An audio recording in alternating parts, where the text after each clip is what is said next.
I'm Doug Brown. The top seeds in the East and West can advance to the NBA's conference finals with wins on the road tonight. Both games on ESPN TV. Coverage at 6:30 Eastern for the Heat and 76ers in Philadelphia. That game also here on ESPN Radio. Then it's Game 6 for the Suns and Mavericks in Dallas. After trailing by as many as 55 points against the Grizzlies in Game 5, Draymond Green of the Warriors says not to worry. Just keep playing, you know, down by 55 or down by 5, lose by 50, lose by 5, you lost. It's one game in the loss column in the series, so you made too much of it. Game 6 of that series back in San Francisco Friday night. 33-year-old Grizzlies GM Zach Kleiman is the NBA Executive of the Year. The Grizzlies had the league's second-best record this season at 56-26, tying the franchise record for wins. Kentucky Derby winner Rich Strike will skip the Preakness. Owner Rick Dawson says the plan is for Rich Strike to run in the Belmont Stakes. Keyshawn, J. Will, and Max. Drew Holiday definitely helped seal the game, but there's no way they're in a position to even seal the game unless Giannis has this masterful performance. It's Friday with Key, J, and Max. It all starts at 6 Eastern on ESPN Radio and on ESPN2. Matt Moscona. I'm very important. After further review. Say it one more time. After further review with Matt Moscona. And here we go. ESPN Baton Rouge, New Orleans, Alexandria. Live from the Mercedes-Benz of Baton Rouge studios. That's right.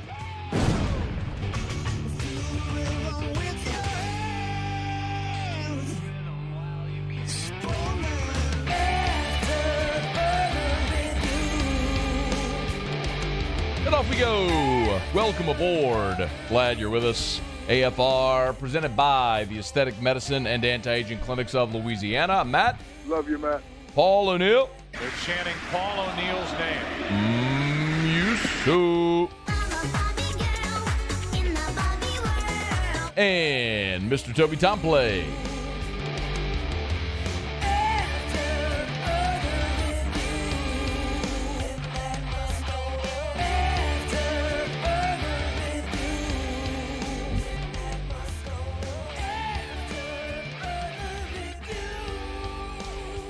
All right, we're here. Glad you are as well. Make it a good one.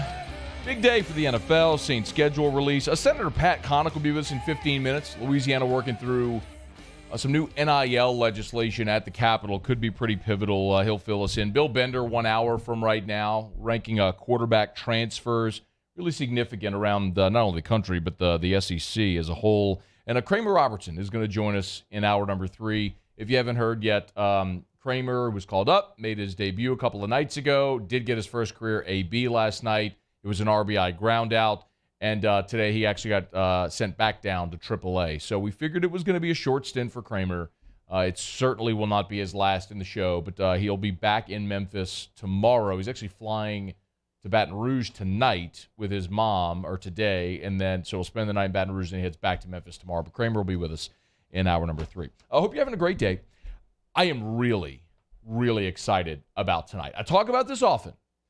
The NFL schedule release, to me, really matters because it's not just who you play, but when and where you play them.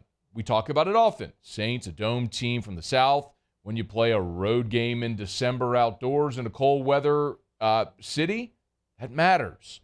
Where your bye falls matters. Are you going to have a short week, home or away with Thursday night? All that matters. So I'm really excited tonight, 8 o'clock Eastern, 7 o'clock Central. So this will be on ESPN, right? Matt. They're going to do this on ESPN? They're going to do this on ESPN? You haven't heard. They leaked the schedule.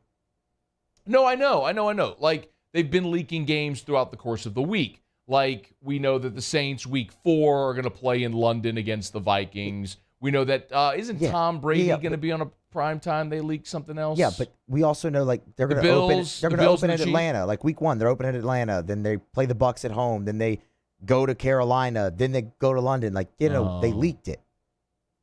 So they leaked the just a few games here that got out, and they leaked that the Saints are going to open in Atlanta. No, like they've leaked the entire schedule. Like all of it. All of it. The whole thing. All 18 weeks. What if they're wrong? I don't think that they are. Why not? Because this happens every year. Yeah, it kind of does, doesn't it? Okay. So no need to watch tonight then for the schedule release. We'll just go through the schedule release, which has already been leaked. I actually, if I'm looking at the schedule as a whole, I love the start, love the finish. The middle is a behemoth. From mid-October to December is a total stinking gauntlet. Let's just take it kind of in order. As Muse mentioned there, the Saints will open, provided that this leak is correct, which I'm assuming it is. They'll open in Atlanta, at home against Tampa, at Carolina, then they go to London to take on the Vikings, which we already knew. Then they'll come home against the Seahawks in Week 5. Then the one a lot of people here are excited about, Week 6, Joey B and the Bengals will be in the Dome. Week 7, you're at Arizona on Thursday Night Football. You come home Week 8 against the Raiders. You're home Week 9 against Baltimore. Then you're at Pittsburgh, home against the defending champion Rams, at the Niners, at the Bucks. Then your bye is Week 14. That's that meat that I was talking about. Starting Week 6 against Cincinnati.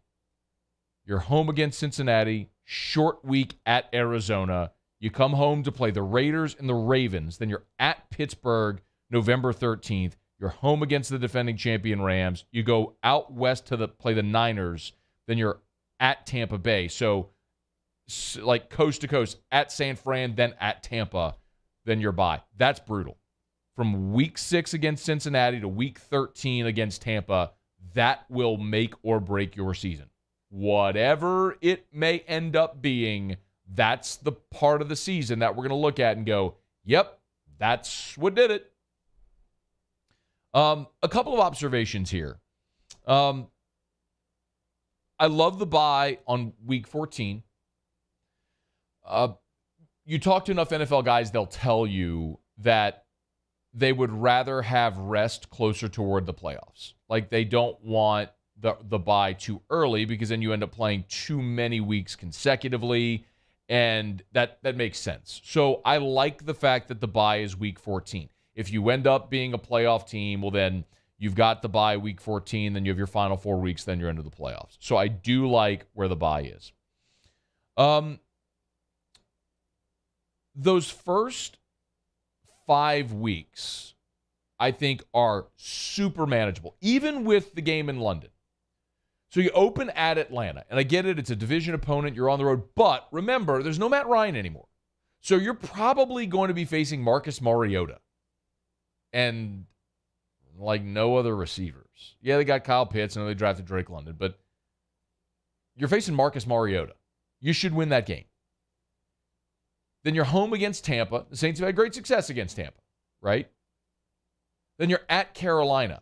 Like, who's going to be starting for Carolina? I mean, is it going to be Darnold? I mean, I can start Matt Corral. I maybe it's Baker. Maybe they get a deal done and Mayfield goes. I don't know. But as of right now, I really like that. The Saints Week 3 at Carolina. Because Week 4 they're in London, my guess is they'll just fly to Carolina, play that game, and then go straight across the pond to London. I can't imagine them flying back to New Orleans only to then travel across the ocean. So that's going to be a long road trip from when you leave to go to Carolina straight to London, then you're there for a week. And then that's really a tough turnaround. It used to be in the NFL that you'd get that week off after the international game, but there's so many international games now, you can't schedule that, so you have to play. So they'll play Seattle in the Dome.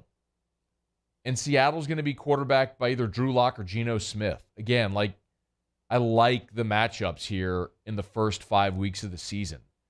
There's a really good chance you can come out of that 4-1. I mean, there's a really good chance you come out of the first 5 4-1, but then you hit that gauntlet. And that's where it's really going to be interesting to see what you do. Cincinnati, short week at Arizona on Thursday Night Football. Raiders, Ravens, at Steelers, Rams, at Niners, at Bucks. Like, that's your season. That determines what it is you're playing for in the final month. And then when you look at the final month, a week after your bye, you play Atlanta at home. We know how good the Saints have been after their bye. So that's week 15. And then week 16, you're at Cleveland. Week 17, you're at Philly. And then you finish at home against Carolina. And I'll say this.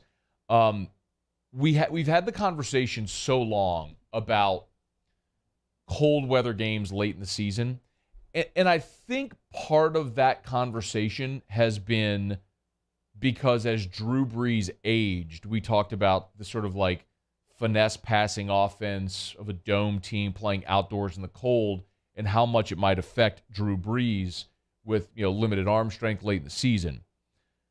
I don't know that you have that same issue with Jameis Winston, y'all. Like, I went and looked up cold weather road games, because Jameis, of course, played in Tampa, but cold weather road games he's played and started late in his career. In 2015, they played January 3rd at Carolina. He threw for 325 yards that day, 29 of 47 for 325. His second year, 2016, they played at Kansas City November the 20th, so around Thanksgiving. He was 24 of 39 for 331 and a touchdown.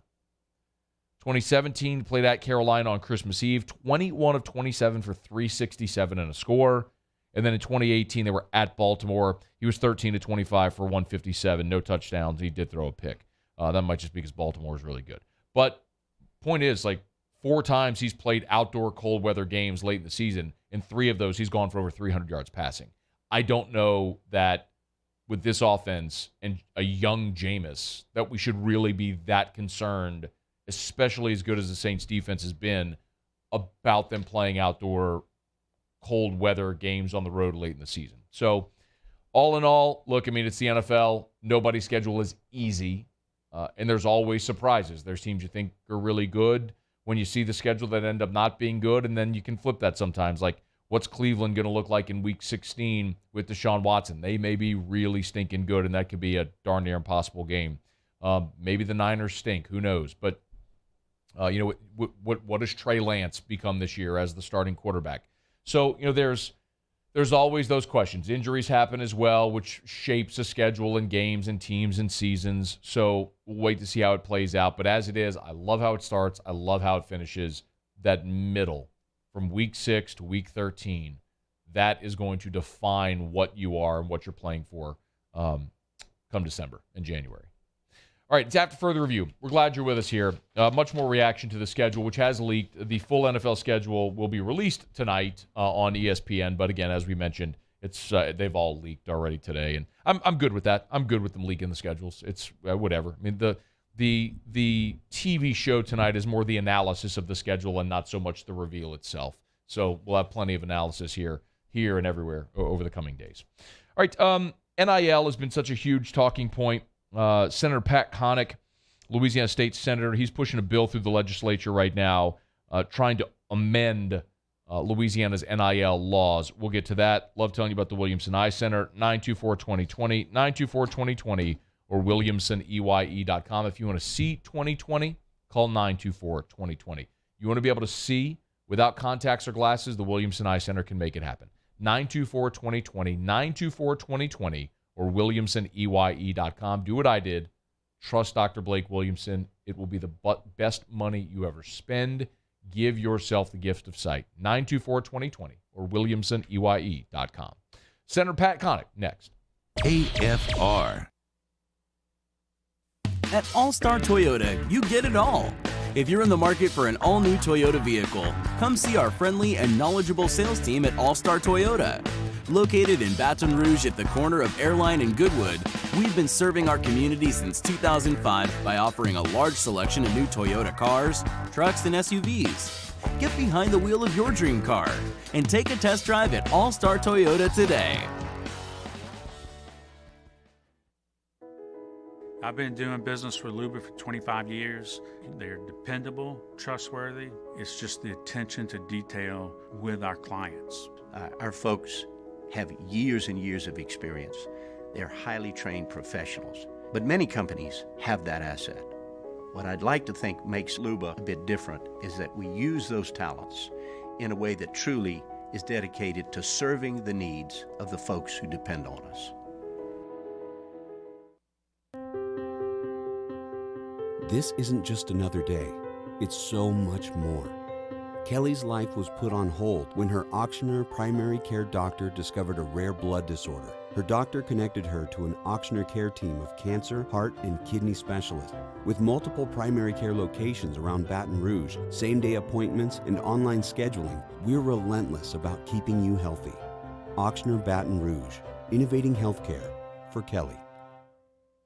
Gulf Coast Office Products is a nationally recognized Savin office equipment dealer based right here in Louisiana. Over 100 employees strong, Gulf Coast has the boots on the ground to support all vertical markets, from education, engineering, legal, and finance. With the latest in office technology, from desktop to production segment units, Gulf Coast and Savin have the perfect fit for you. Call 225-756-2644. That's 756-2644 for Gulf Coast Office Products. If you're in an accident, a car accident, a slip and fall where you're injured, you need to call an attorney. The defendant insurance company, it's their goal to close the case as quickly as possible and pay out the least amount of money as possible. That's why it's important to call an attorney and call the law offices of O.C. Brown. At the law office of O.C. Brown, we're a family-owned firm. We want to be your law firm for a lifetime. ServiceMaster Elite create clean, disinfected work environments. As a local business, we take pride in serving the New Orleans and Baton Rouge areas. Our cleaning protocols follow CDC and OSHA standards for healthcare settings, offices, senior living, restaurants, and industrial plants. Contact ServiceMaster Elite to get your operation ready for reopening with germ disinfection cleaning. ServiceMaster Elite, the trusted choice in professional cleaning since 1996.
After further review with Matt Moscona, presented by the Aesthetic Medicine and Anti-Aging Clinics of Louisiana, Baton Rouge, Lafayette, and online at theantiagingclinics.com.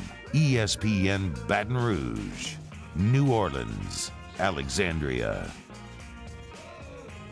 Up at the Capitol, there's NIL legislation working its way through Senate Bill 250, which would massively impact the LSU and the rest of the schools in the state on how they handle their NIL business. The bill is authored by Senator Pat Connick, who's good enough to join us for a couple of minutes. Senator, thank you for the time. How are you? Hey, Matt, doing fine. Thank you. What was the impetus to pen this bill? Well, this area of the law is evolving. It's changing. You know, we passed our law last year, and since that time, the NCAA really has not acted. But they put out some rules that to follow, like no pay-for-play. So we took away some of the restrictions that we put on last year to make LSU and the other Louisiana schools more competitive and to just match what the NCAA allows. Why? What restrictions were in the bill a year ago? Well, there's really there's 5 areas of law that are affected with this legislation. Number one, it takes away the boosters' ability. It allows boosters now to participate in legitimate business deals with students. If they have a legitimate business, they can, even though they're a booster, they can contact the student, make a deal, and be part of the program. Before that wasn't allowed.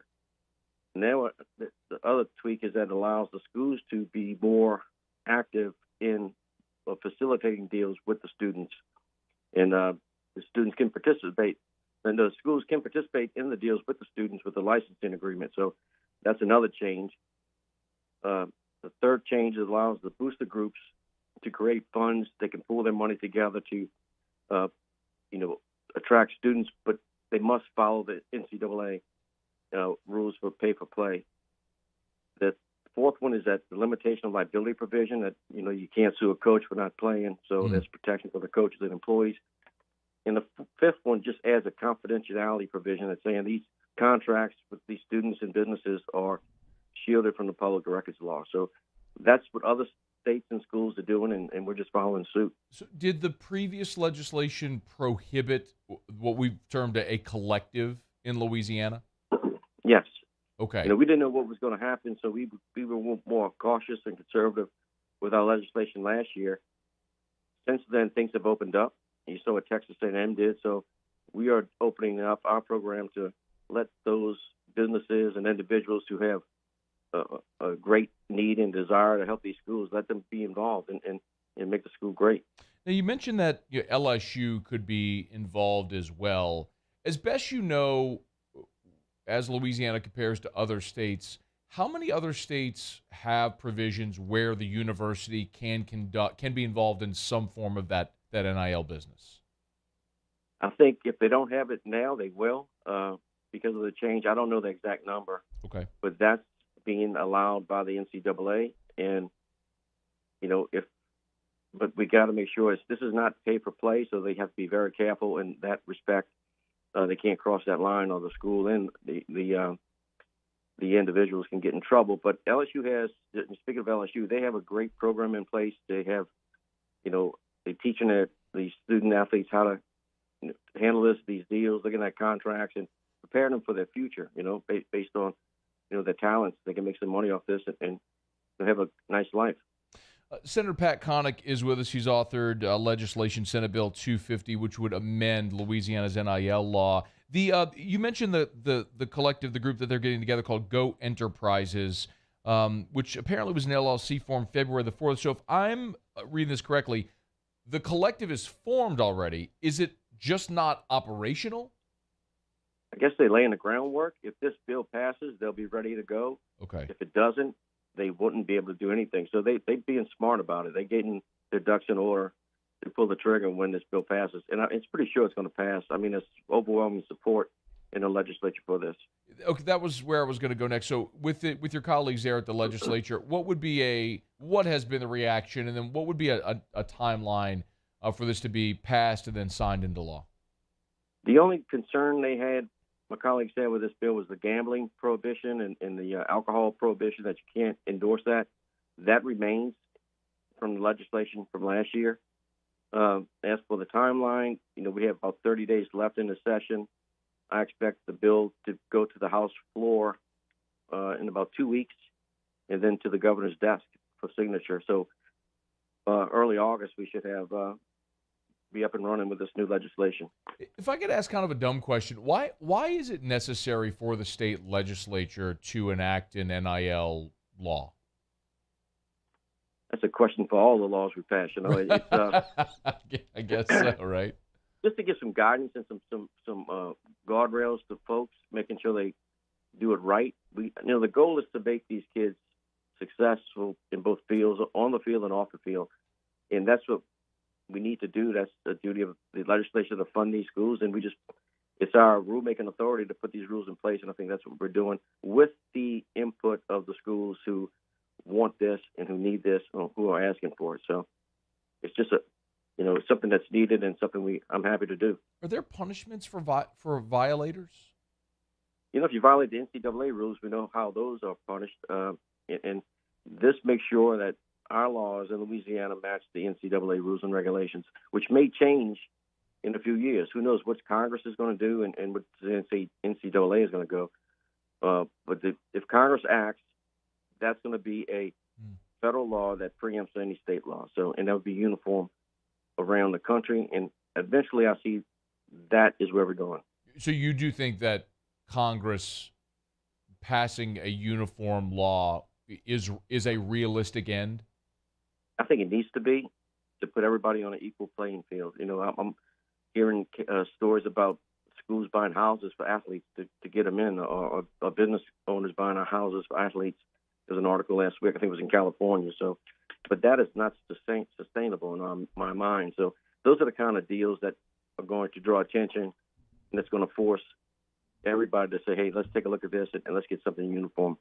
Right now, we're not uniform across the country, but here in Louisiana, we're going to follow the NCAA rules and be competitive and get some athletes into the state to compete.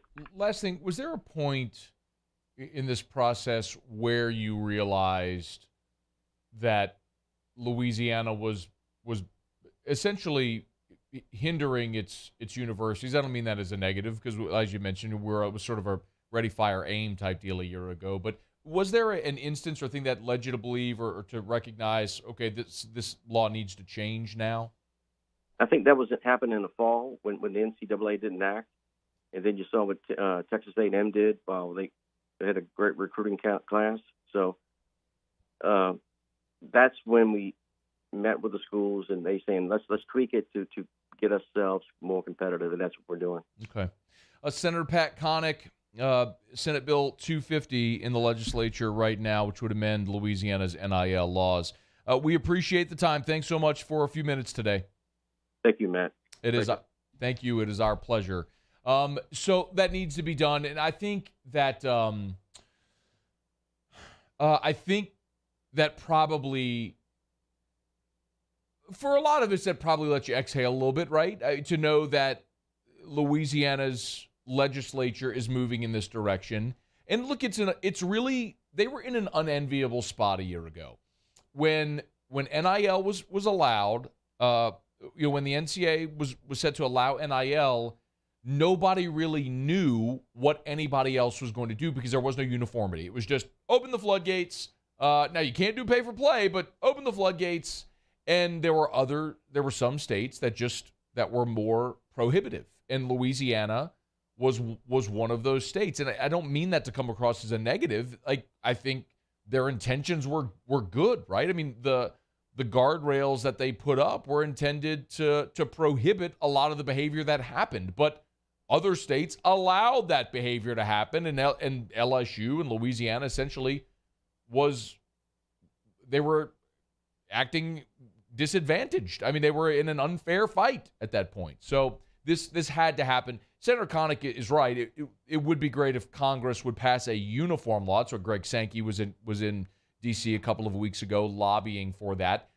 I don't know that will happen. I mean, I'll remind you all the way back when California, if you remember when the California governor signed that law into place years ago, it did it on LeBron's show. Do you remember that? And like that, they were the first. And they were like, look, this is coming, but it's going to be in 3 years. So you have time. You have time to make it happen. And the NCAA didn't. I mean, Mark Emmert and the NCAA didn't, and maybe not for lack of effort, but they really didn't eagerly push to make some type of change. And when they went to Congress, they were rebuffed. And so then ultimately states like Florida and others acted preemptively. And they said, okay, well, we're passing the same law, it's just active now. And then the NCAA was left, I mean, at the mercy of all these states. So yes, I agree with Senator Connick. Uniformity would be fantastic so that you don't have some states with advantages over others. I don't know if getting Congress to act on this, just like Mark Emmert wasn't able to get Congress to do it when he went and lobbied Congress a year ago, whenever that was. I don't know that it's realistic now. I'll have to see it. I hope it is. I really hope it is, because that will be for the best. I don't know that it will be. Yes, needs to happen. Will it happen? It remains to be seen. So, but the good news is within 30 days, Louisiana's law should be amended. For those that have wondered, why doesn't LSU have a collective this is in part why they legally couldn't operate as a collective. Well, now after this passes, they will be able to, and they will be able to organize and put more structure behind LSU's effort And I say LSU. It could be any school in the state, so let me not omit other schools in the state. But obviously, when you're talking about LSU, $150 million annual athletic budget, of course, it's we're just having a different conversation than with the other schools in the state. But it matters for all the schools in the state, certainly. But it's after further review. Glad to have you aboard with us here. Thursday show is brought to you by the Aesthetic Medicine and Anti-Aging Clinics of Louisiana. Remember, buy 2 treatments of laser hair removal all this month. Get your 3rd treatment for free.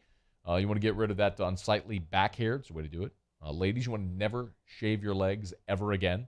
Laser hair removal on your legs. Buy 2 treatments, get the 3rd free all this month at the Aesthetic Medicine and Anti-Aging Clinics of Louisiana. Baton Rouge, Lafayette, and online at theantiagingclinics.com. Okay, we'll knock out a quick break, come back. Adam Miller is set to make his decision tomorrow. The LSU guard who's in the transfer portal, he's deciding between LSU and TCU. He'll make his announcement tomorrow. A thought on that, and we'll go around the SEC. Stick around. It's AFR.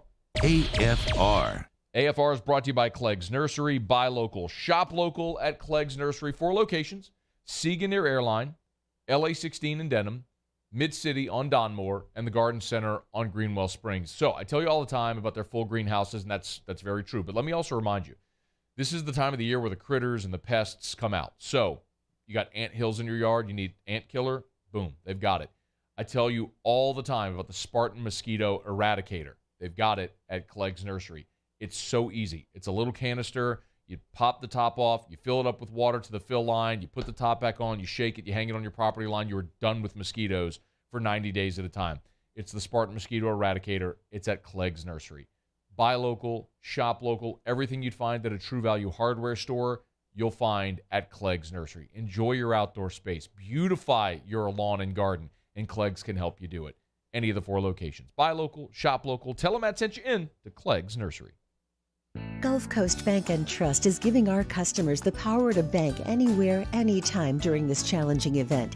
And we're right there with you. Our mobile banking app is a smart way to manage your money and time. Gulf Coast Bank and Trust, the bank that cares about you. Come on over to Corval Toyota to pre-order your next vehicle. It's an easy and stress-free process. Browse, reserve, pick up, and enjoy. It's that simple. So come on down to Happy Town. That's Corval Toyota in Opelousas, Happy Town, USA. It's no secret. The best oysters in Baton Rouge are at Jolie Pearl Oyster Bar. Enjoy mouth-watering South Louisiana flavor and oysters from all over the country. And don't forget our nightly drink specials.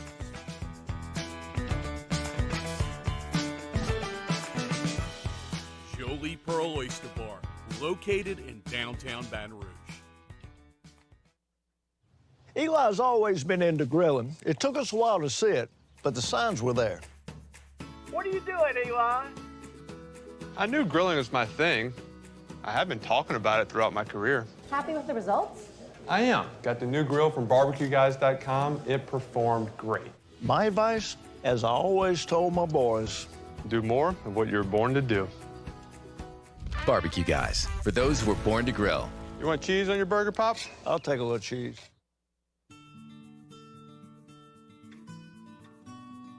This is a house call. This is a follow-up appointment. This is a diabetes checkup.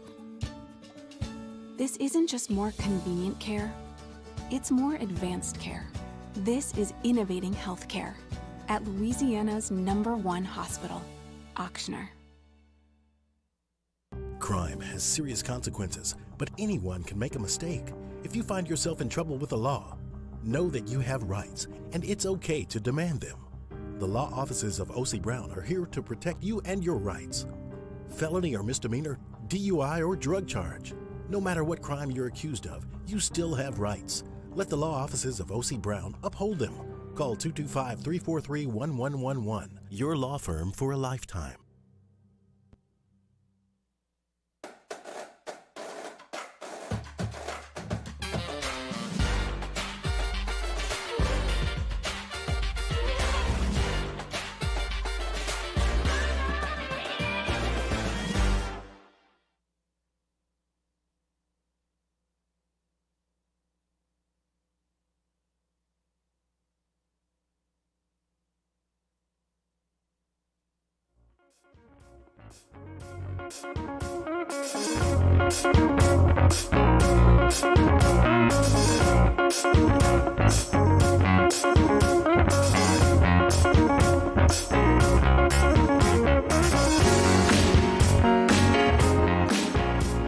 After further review with Matt Moscona, presented by the Aesthetic Medicine and Anti-Aging Clinics of Louisiana, Baton Rouge, Lafayette, and online at theantiagingclinics.com. ESPN Baton Rouge, New Orleans, Alexandria. Adam Miller is going to make his decision tomorrow. Of course, he's from Chicago, started his collegiate career at the University of Illinois, transferred to LSU. You all know the story. Tore his ACL before the season. It was a devastating loss for LSU. Never played a minute for the Tigers this year.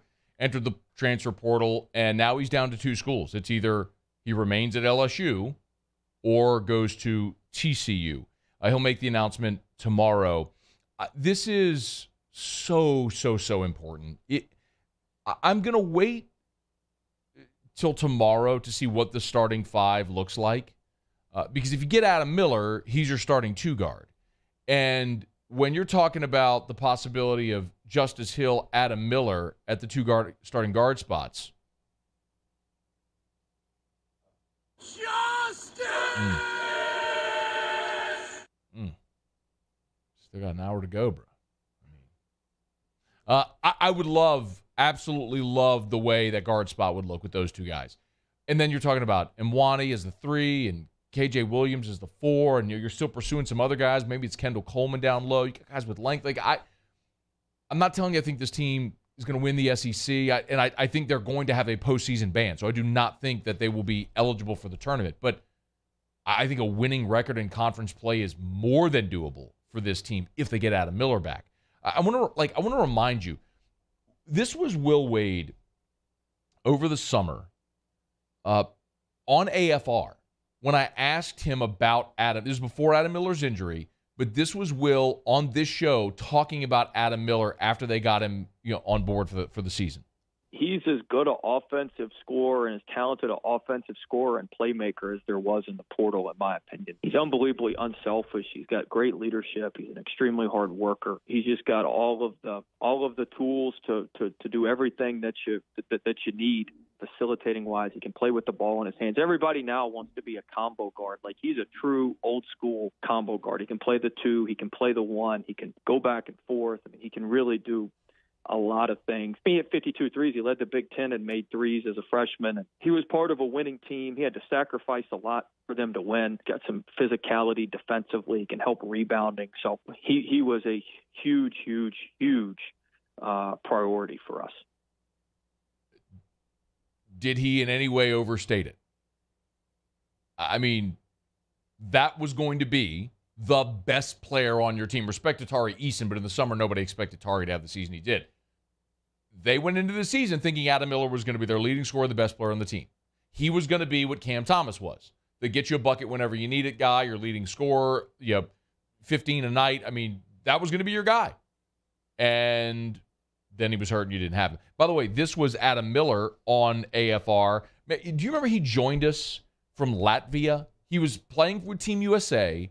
They're playing in Latvia. They won the gold medal, the U19 team, and he joined us from Latvia. It was like midnight over in Latvia when he joined us on the show, and I asked him about what his role was going to be at LSU. This was in July. One of the things I emphasize to coach is I believe my playmaking. I feel like that's a big part of my game, and he said that's how I feel. I can just go do that, and I feel like a lot of people will be shocked with how the way I can play make, and I've been doing it here with Team USA and everything. Just trying to work my way now, starting early, just leading, doing everything all around the game. As a combo guard, but scoring is definitely one of my best assets. But I feel like people are going to see all of our game with me. We just didn't get to see it last year. Hopefully, we get to see it at LSU this coming season. Adam Miller is going to make his announcement tomorrow. We'll certainly be talking about it when he does. All right, it's After Further Review. Do it every day about this time. Let's go around the SEC. Around the SEC, presented by Gulf Coast Office Products, excellence in imaging solutions. The Tennessee Volunteers. Highest rated uncommitted player in the class of 2022, Julian Phillips. has made his commitment, and he will be a Vol. He picked the Vols over Auburn, Florida State, South Carolina, Southern Cal, and G League, Ignite, and Overtime Elite. Phillips, the number 12 player in the country, the number 4 small forward in the country. You might remember that Phillips had been committed to LSU. He committed to LSU over Tennessee, Florida State, and Southern Cal back in the fall. He backed off his pledge to the Tigers after Will Wade was terminated. Now Julian Phillips will play in the SEC at Tennessee. The South Carolina Gamecocks. Carolina's basketball squad's got its 4th commitment from the transfer portal. This time it's Illinois transfer Benjamin Bosmans-Verdonk. He committed to the Gamecocks. He'll have 3 years of eligibility remaining because he's got a medical redshirt year and the free year due to COVID. He played in 24 games as a sophomore for Illinois last season with just 2 starts playing behind Kofi Cockburn. The Arkansas Razorbacks. And yes, I say Cockburn. I don't say Coburn. I think people say Coburn just... Do you agree with me? I think his name is Cockburn, but they say Coburn just to not say Cockburn. There is no way you can get Coburn out of it. The C and the K are not silent. Cockburn. The man's name is Cockburn. Yes, it is. It's Kofi Cockburn. Yes. Making a point, Frank. Don't celebrate it. Cockburn. It's not Coburn. You want to change your spelling? Okay. We can have that conversation. Tim Brando did that. He took the A out. Tim Brando is Brandao. But so as not to be called Brandau, he dropped the A. It's Brando. Kofi, if you want to be Coburn, take out the CK. Yeah. But if you're Cockburn, you are Kofi Cockburn. Yes. And I will say Cockburn. Per the English language. Yes. Science. Arkansas guard Jackson Robinson's entered the transfer portal. Played in 16 games as a sophomore. Averaged just 3 points a game. He was a 4-star prospect in the 2020 class. Transferred to Arkansas from Texas A&M. So he's gone A&M, Arkansas, and now 3 years, a third destination. The Georgia Bulldogs. Travon Walker, the number 1 pick in the NFL draft. He signed his contract with Jacksonville on Thursday. $37.4 million over 4 years. $24.4 million signing bonus. Now all 5 first-round Bulldog draft picks have inked their deals. The Texas A&M Aggies. Oh, boy! Texas A&M baseball will not play Incarnate Word next Tuesday. It was slated to be the final home game of the season at Bluebell Park. Well, Jim Schlossnagel's team is sitting near the bubble of hosting a regional, and Schlossnagel said that his decision to cancel the game was squarely focused on protecting his program's chances at a successful postseason run. You see, Incarnate Word's RPI is 194. So whether Texas A&M would win or lose that game, their RPI would drop. So Jim Schlossnagel said, quote, "My job is to take care of the A&M baseball program to put us in the best possible position to be successful in the postseason, and that's the choice we made." I'll say it again, once and for all. Midweek games don't matter. You think he's out there canceling SEC games?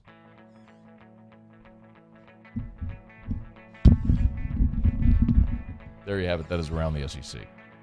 Presented by Gulf Coast Office Products. Shout out to our guy Trey Beal and our friends at Gulf Coast Office Products online at gcopnet.com. gcopnet.com for Gulf Coast Office Products. Face-to-face sales, service after the sale. That's what you get at Gulf Coast Office Products. Bill Bender is going to join us, Sporting News, in about 15 minutes from right now. He ranked his transfer quarterbacks for this coming college football season.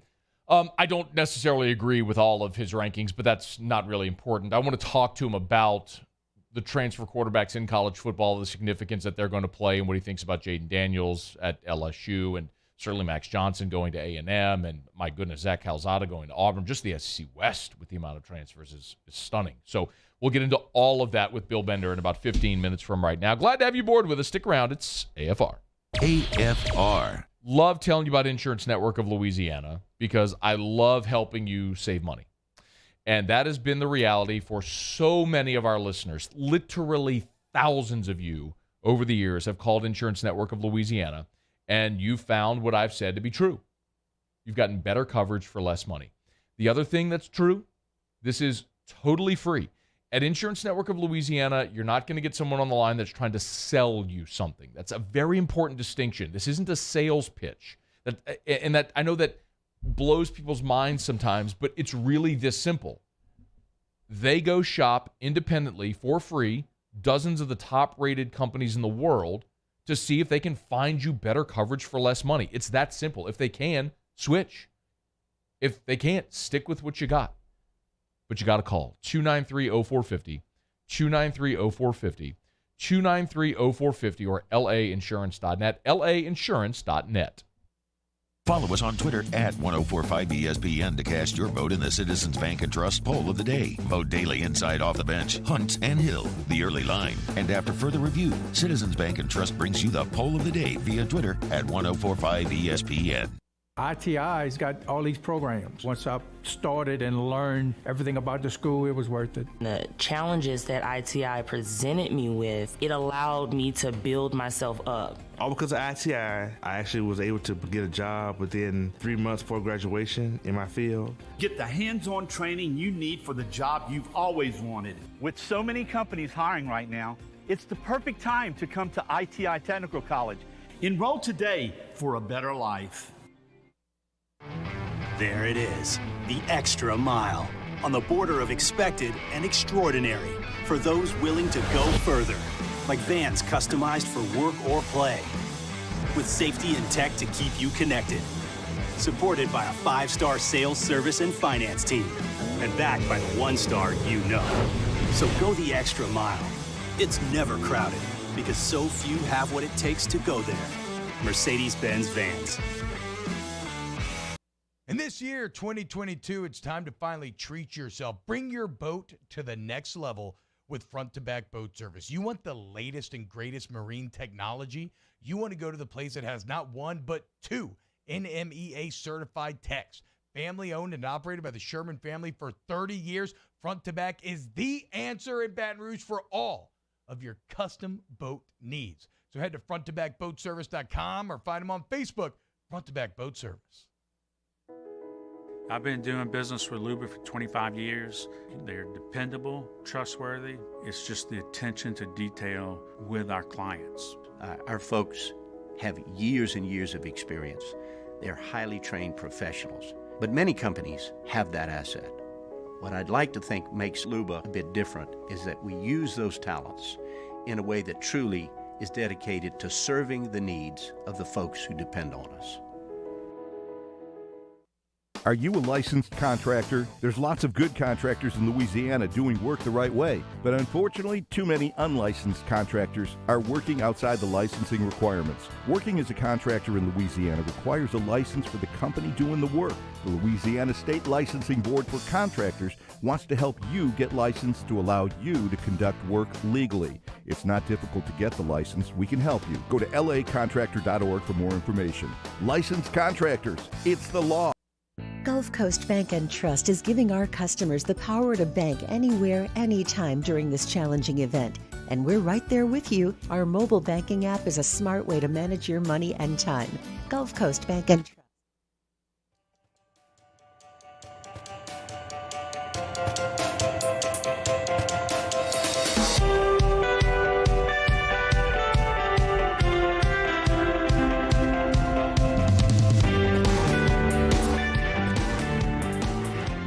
After further review with Matt Moscona, presented by the Aesthetic Medicine and Anti-Aging Clinics of Louisiana, Baton Rouge, Lafayette, and online at theantiagingclinics.com. ESPN Baton Rouge, New Orleans, Alexandria. All right, wrapping up hour number 1. We're glad you're with us here. Bill Bender in about 11 minutes. We'll also talk to Chase Parham about 40 minutes from right now from Rebel Grove. He covers Ole Miss. There's a few, baseball nerds in the conference, and I say that lovingly because I'm one of them. Chase is one of those guys who he's covered Ole Miss forever, just loves college baseball, loves Ole Miss baseball. There's a few that do it better. Our buddy Chris Lee, who covers Vanderbilt, is one of those guys as well.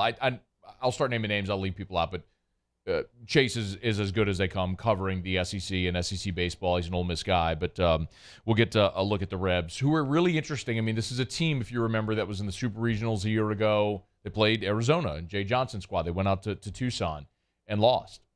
At one point this season, they were ranked number 1 in the country.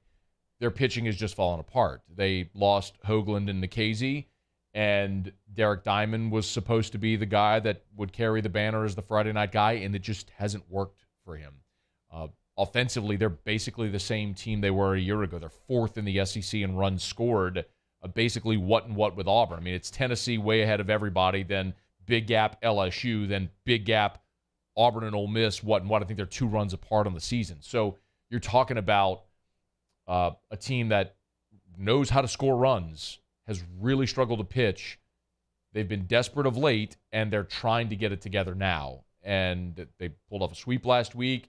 They beat Southern Miss yesterday in the midweek, and now they're trying to rally here in these final 2 weeks to push themselves into the postseason. So it's a massive weekend for Ole Miss. I mean, both these teams are playing for significant stakes this weekend. LSU is trying to lock up a regional host site and potentially keep the outside shot of a national seed open, and Ole Miss is trying to make the tournament. So massive weekend for these two baseball teams. Again, we'll talk to Chase Parham at the bottom of next hour. Did you see this today? The NBA has unveiled new postseason trophies. So the Larry O'Brien Trophy got a makeover. The conference championship trophies have also been updated, and they've introduced 2 new awards.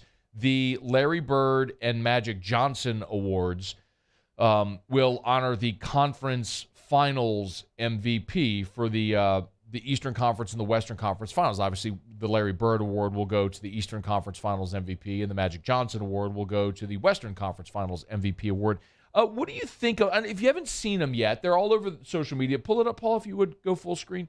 So, obviously, if you're watching there, the middle is the Larry O'Brien Trophy, and to the right of that is the Finals MVP Trophy, which some time ago was named for Bill Russell. On either side of that, the smaller trophies are the Conference Finals MVP, then the Conference Championship trophies. Thoughts? It's a sort of sleeker design. The base for the Larry O'Brien Trophy used to be square. Now it's sort of circular and tiered. It looks shinier, kind of glossier.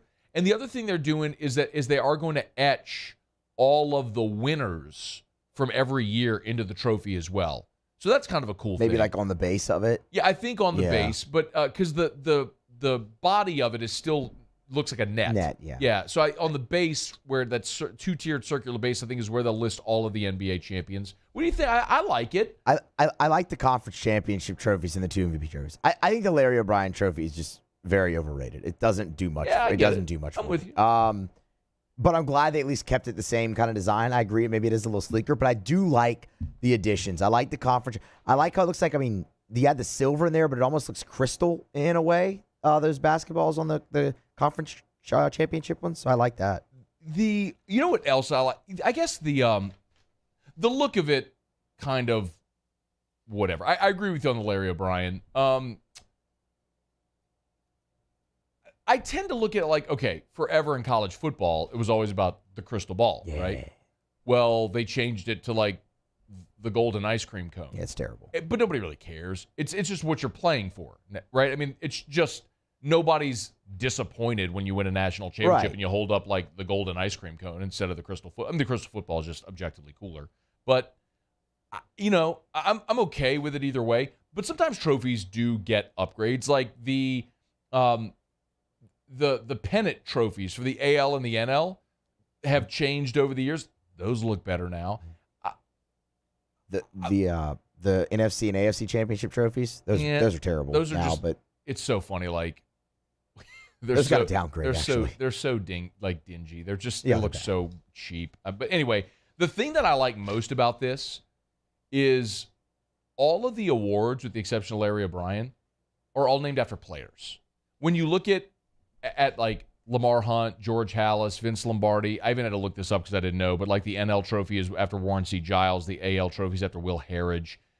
It's all after owners and executives. And it's not to say that those people haven't been influential in developing and growing their sports from its roots. I mean, of course, Lamar Hunt in the American Football League and then the AFC, and George Halas, of course, with the Bears. But I'm not trying to minimize their importance. I just like that it's named after the players.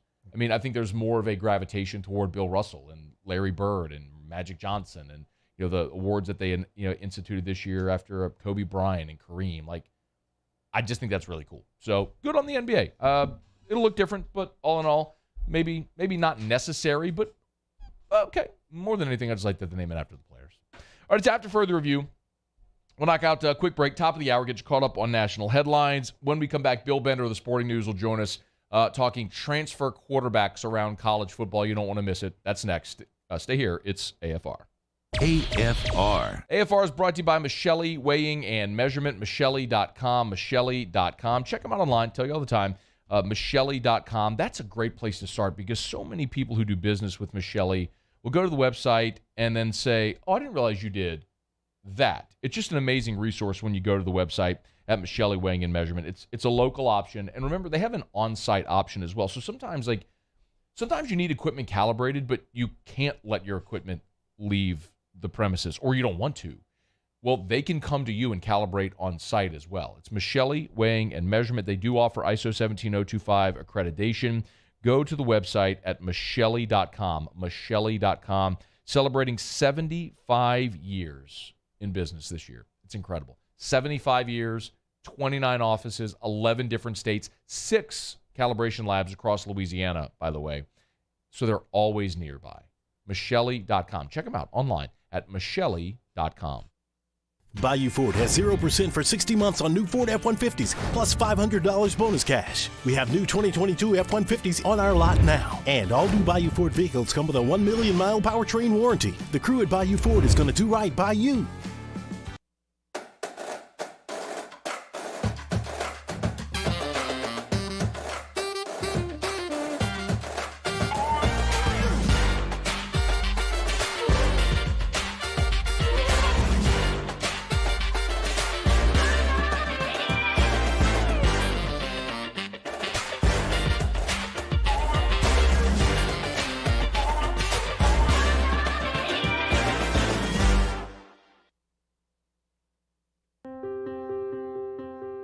This isn't just another day, it's so much more.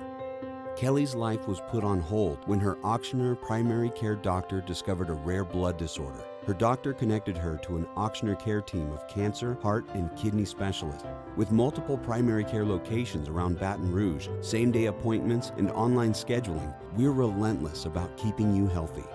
Auctioneer Baton Rouge, innovating healthcare for Kelly. Gulf Coast Office Products is a nationally recognized Savin office equipment dealer based right here in Louisiana. Over 100 employees strong, Gulf Coast has the boots on the ground to support all vertical markets from education, engineering, legal, and finance. With the latest in office technology, from desktop to production segment units, Gulf Coast and Savin have the perfect fit for you. Call 225-756-2644. That's 756-2644 for Gulf Coast Office Products. If you're in an accident, a car accident, a slip and fall where you're injured, you need to call an attorney. The defendant insurance company, it's their goal to close the case as quickly as possible and pay out the least amount of money as possible. That's why it's important to call an attorney and call the law offices of O.C. Brown. At the law office of O.C. Brown, we're a family-owned firm. We want to be your law firm for a lifetime. ServiceMaster Elite create clean, disinfected work environments. As a local business, we take pride in serving the New Orleans and Baton Rouge areas. Our cleaning protocols follow CDC and OSHA standards for healthcare settings, offices, senior living, restaurants, and industrial plants. Contact ServiceMaster Elite to get your operation ready for reopening with germ disinfection cleaning. ServiceMaster Elite, the trusted choice in professional cleaning since 1996. If home is where the heart is, a roof is a shield. That's why for over 25 years, South Louisiana always turns to Garcia Roofing and Sheet Metal. For more information, visit GarciaDidMyRoof.com.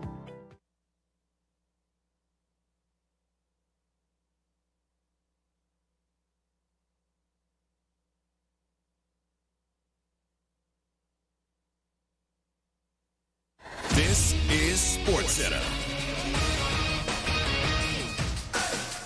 I'm Doug Brown. We've got an NBA playoff doubleheader tonight on ESPN TV starting at 6:30 Eastern Time. Coverage also here on ESPN Radio for the opener of that doubleheader, which is Game 6, Heat and Sixers. Miami leads the series 3-2. ESPN's Kendrick Perkins. It's going 7 games. Big Joel Embiid, a big Philly. He's going to come out on a mission. That place going to be rocking, and he's going to be the best player on the floor. Kendrick Perkins on Barton Hahn. Kyle Lowry out again tonight for the Heat with a sore left hamstring. Game 6, Suns and Mavericks also on ESPN TV tonight. The Suns lead that series 3-2. 4 more NBA greats will now have trophies and awards named in their honor. The Eastern and Western Conference Finals MVP awards will be named for Larry Bird and Earvin Magic Johnson. The conference championship trophies will be named for Bob Cousy and Oscar Robertson. Broncos wideout Jerry Jeudy arrested today by the Arapahoe County Sheriff's Department in Colorado, charged with misdemeanor criminal tampering. Keyshawn, J. Will, and Max. Drew Holiday definitely helped seal the game, but there's no way they're in a position to even seal the game unless Giannis has this masterful performance. It's Friday with KJ and Max. It all starts at 6 Eastern on ESPN Radio and on ESPN2. Matt Moscona. I'm very important. After further review. Say it one more time. After further review with Matt Moscona. And here we go. ESPN Baton Rouge, New Orleans, Alexandria. Live from the Mercedes-Benz of Baton Rouge studios. That's right.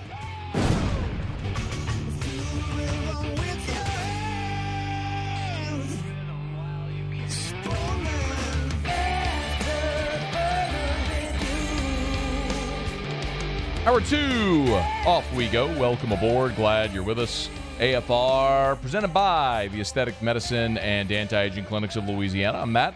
I am sweating. Paul O'Neill. They're chanting Paul O'Neill's name. Yusu. And Mr. Toby Tomplay.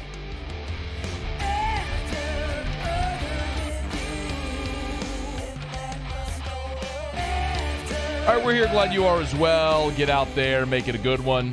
Talked to Chase Parham of Rebel Grove, bottom of this hour. LSU Ole Miss, big weekend series out at the box this weekend.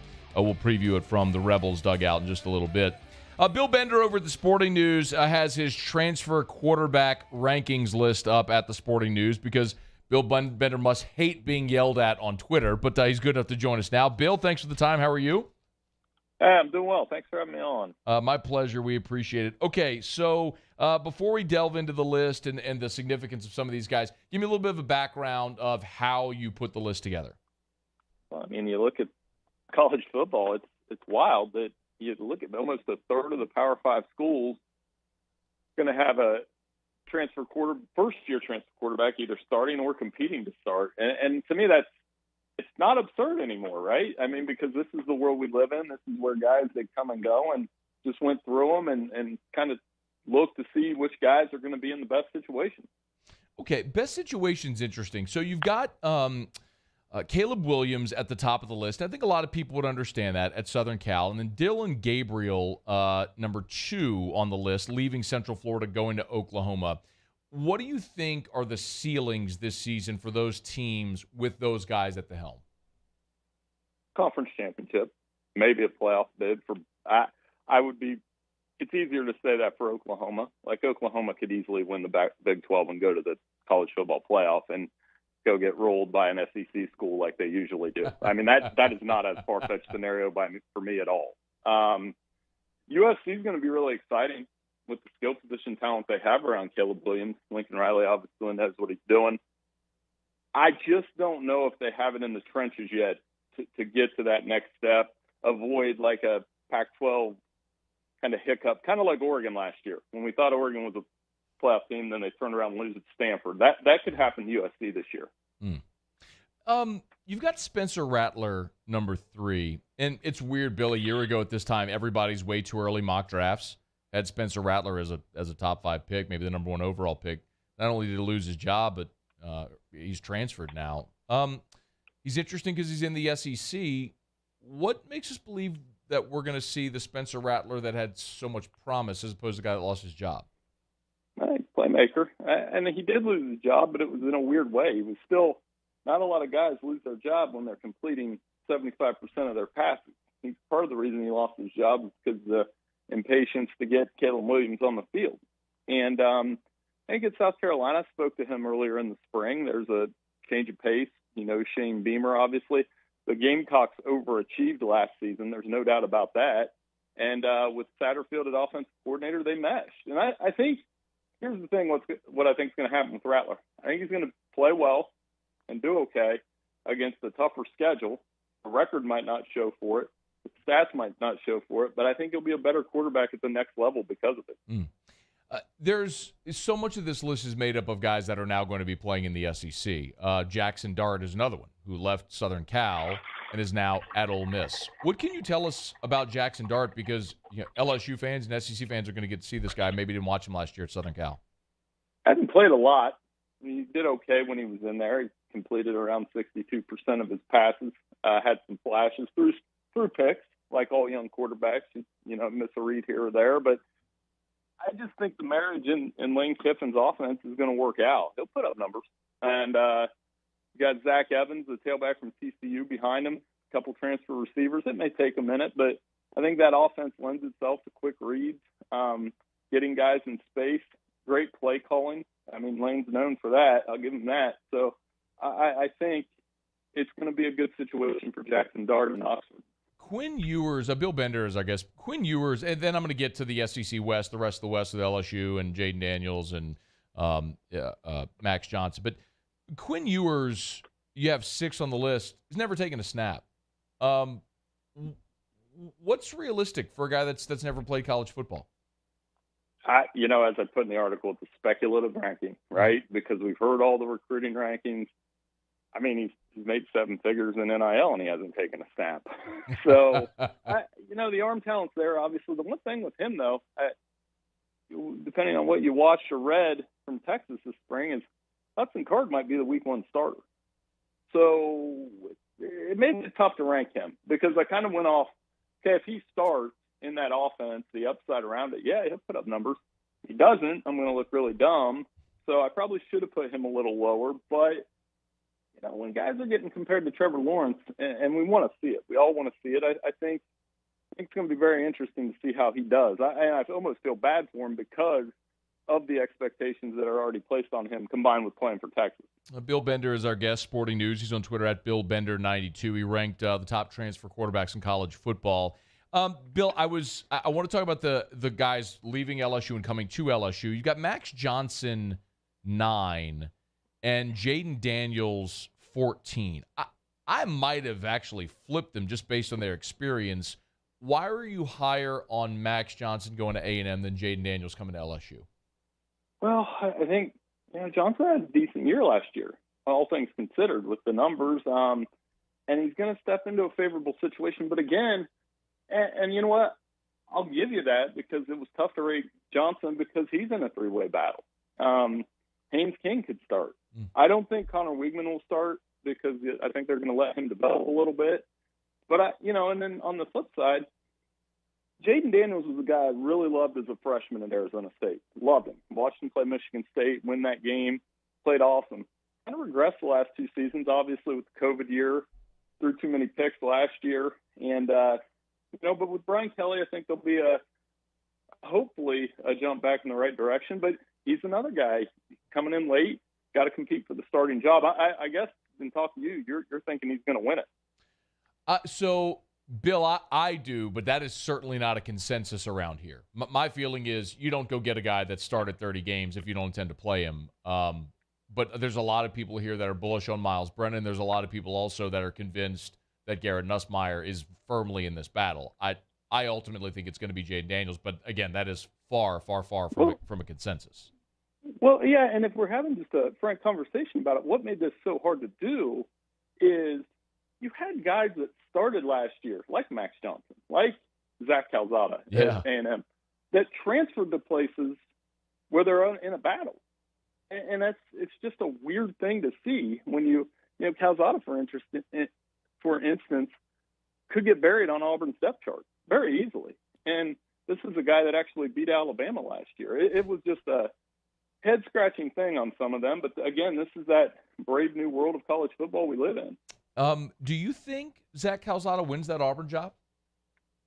I'm not sure. I mean, TJ Finley's back. They've got other people, and there's 4 quarterbacks competing for that starting job. Now, do I think he'll play at some point? Yeah.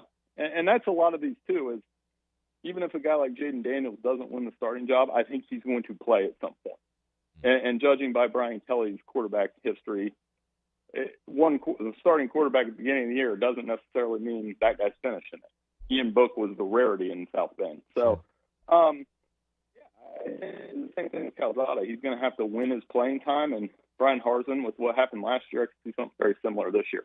It's bizarre to see some of this. I mean, Connor Bazelak leaves Missouri, goes to Indiana. Of course, Emory Jones left Florida. He's now at Arizona State. We got so used to seeing Michael Penix at Indiana. He's now at Washington. I mean, a lot of people who are watching college football week 1 are probably going to need, a roster, just a guide to run through this to see who's playing where. The other guy I wanted to ask you about is JT Daniels. Obviously, so highly coveted when he went to Southern Cal. Looked so promising. Was the guy in Georgia. We all know the story. He gets hurt, and then he gets Wally pipped, and now he's at West Virginia.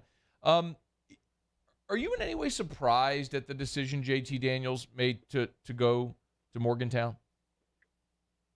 No, because he's getting a chance to play again. He's had one of the more interesting career arcs, given that when he stepped in at USC as a freshman, he looked really good. Gets hurt, loses his job, like you said.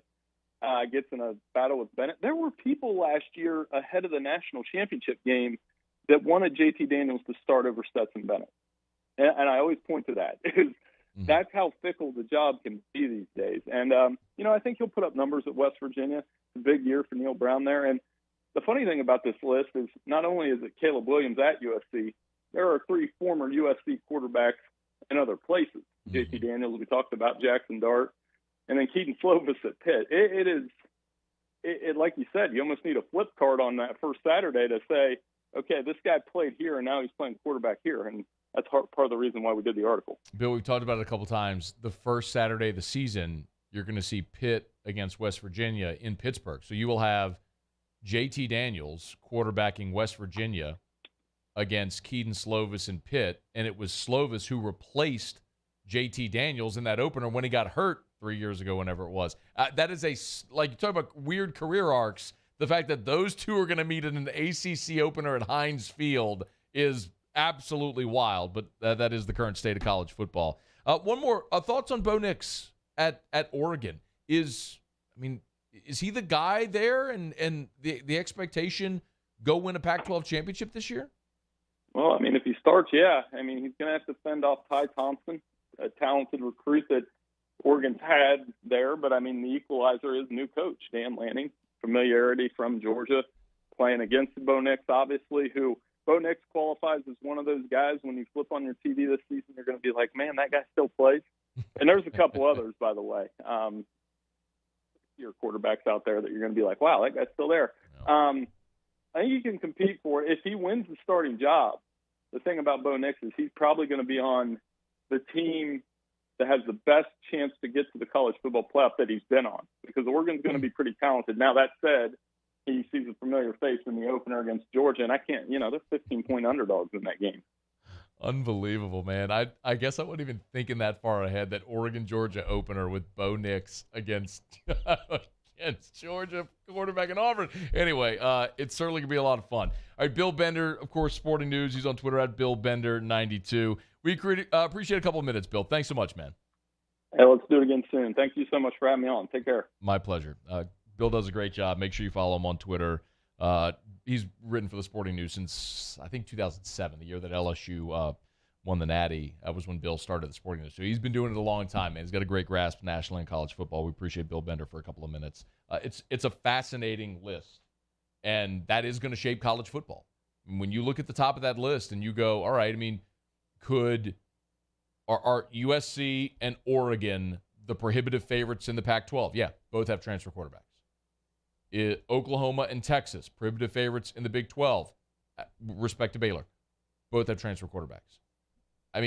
You could look at the SEC, and I mean, you could look at teams like Texas A&M, who a lot of people think are on the come. If that's Max Johnson, transfer quarterback.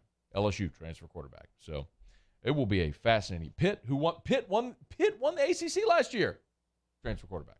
I mean, it's just the way it's going to go now. All right, it's after further review. Love telling you about Relief Windows. ReliefWindows.com. 288-8138. 288-8138. Or ReliefWindows.com. Monday, we'll be over at the Relief Windows headquarters, get an update on it and how it's coming along. Was there a couple of weeks ago, I think 2 weeks ago today. It was over at Relief Windows on Airline in Prairieville. It's gorgeous. Brandon and Adrian had the company that did the LSU football ops come and design their facility. It's crazy. That's what it feels like. It feels like you're walking into football ops when you walk into Relief Windows. It's magnificent. The showroom is almost done. Can't wait to let you know when you'll be able to walk through there and see everything that they had to offer. But if you need windows, doors, or siding, Relief Windows, they will come to you right now. ReliefWindows.com. 288-8138. Relief Windows or ReliefWindows.com. All right, quick break. We are going to talk with Chase Parham, little LSU baseball, LSU Ole Miss, bottom of this hour. Chase is from Rebel Grove. Will give us a preview of the Rebs. When we come back, I want to stick with college football. The ACC is mulling a format change on their college football schedule. I want to talk about it next. It's AFR. AFR. There it is, the extra mile, on the border of expected and extraordinary for those willing to go further, like vans customized for work or play, with safety and tech to keep you connected, supported by a 5-star sales, service, and finance team, and backed by the 1-star you know. So go the extra mile. It's never crowded, because so few have what it takes to go there.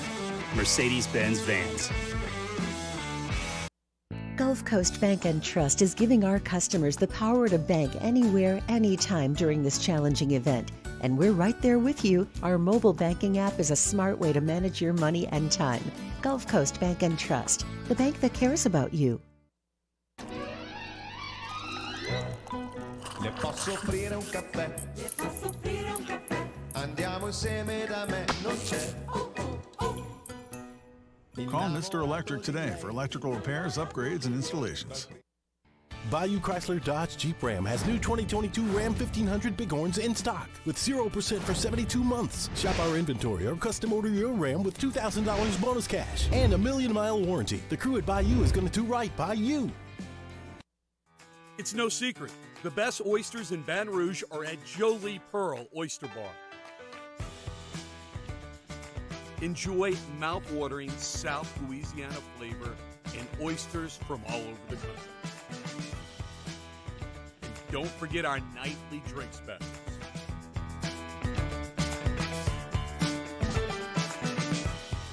Jolie Pearl Oyster Bar, located in downtown Baton Rouge. Eli's always been into grilling. It took us a while to see it, but the signs were there. What are you doing, Eli? I knew grilling was my thing. I have been talking about it throughout my career. Happy with the results? I am. Got the new grill from barbecueguys.com. It performed great.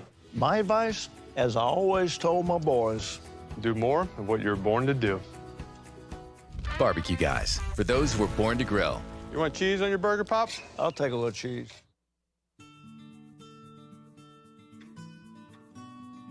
This is a house call.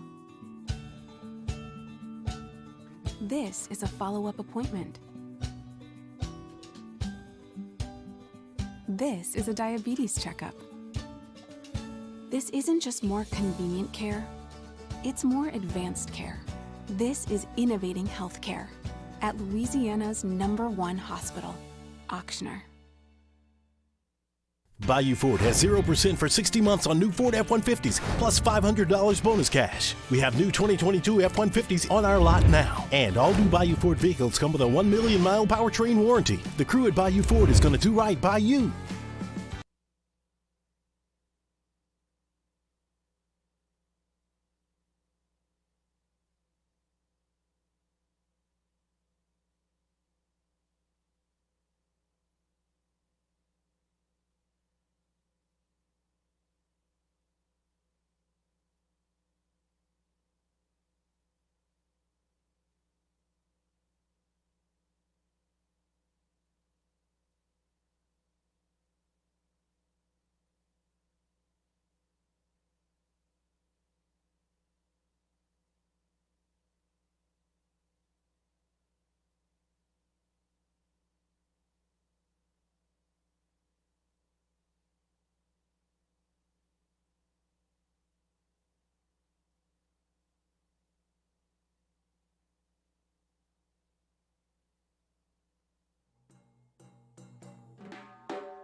after further review with Matt Moscona.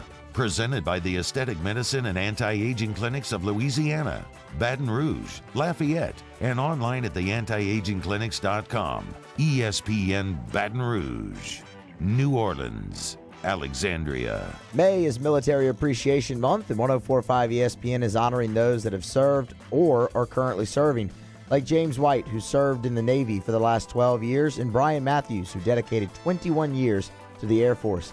This week of Military Appreciation Month is brought to you by All Outdoor Store. All Outdoor Store, now with a new location in Port Allen next to the Spillway Sportsman.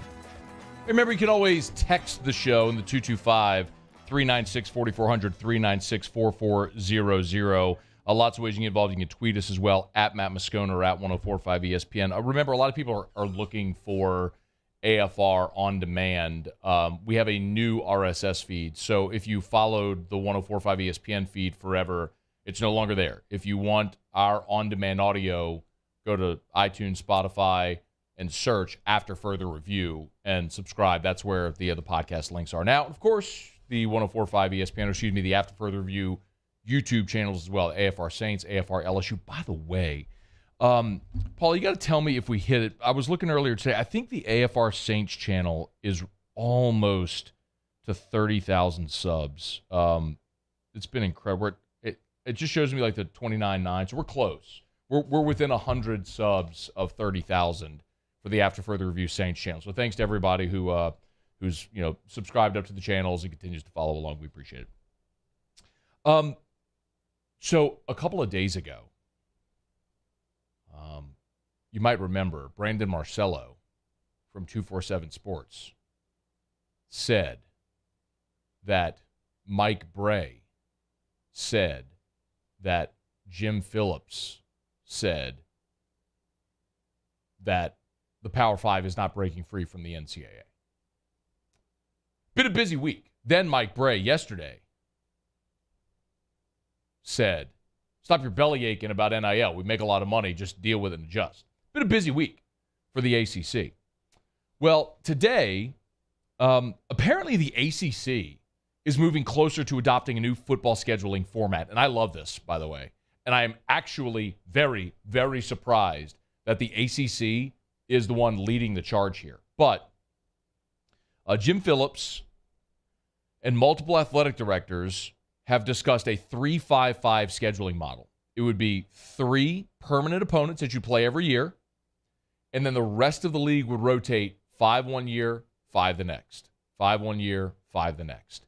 That way, over the course of 2 years, you would play everybody in your league, and over a 4-year period, every player, if you sign with a player in a school in the ACC, if you stay 4 years, you would play in every venue in your league.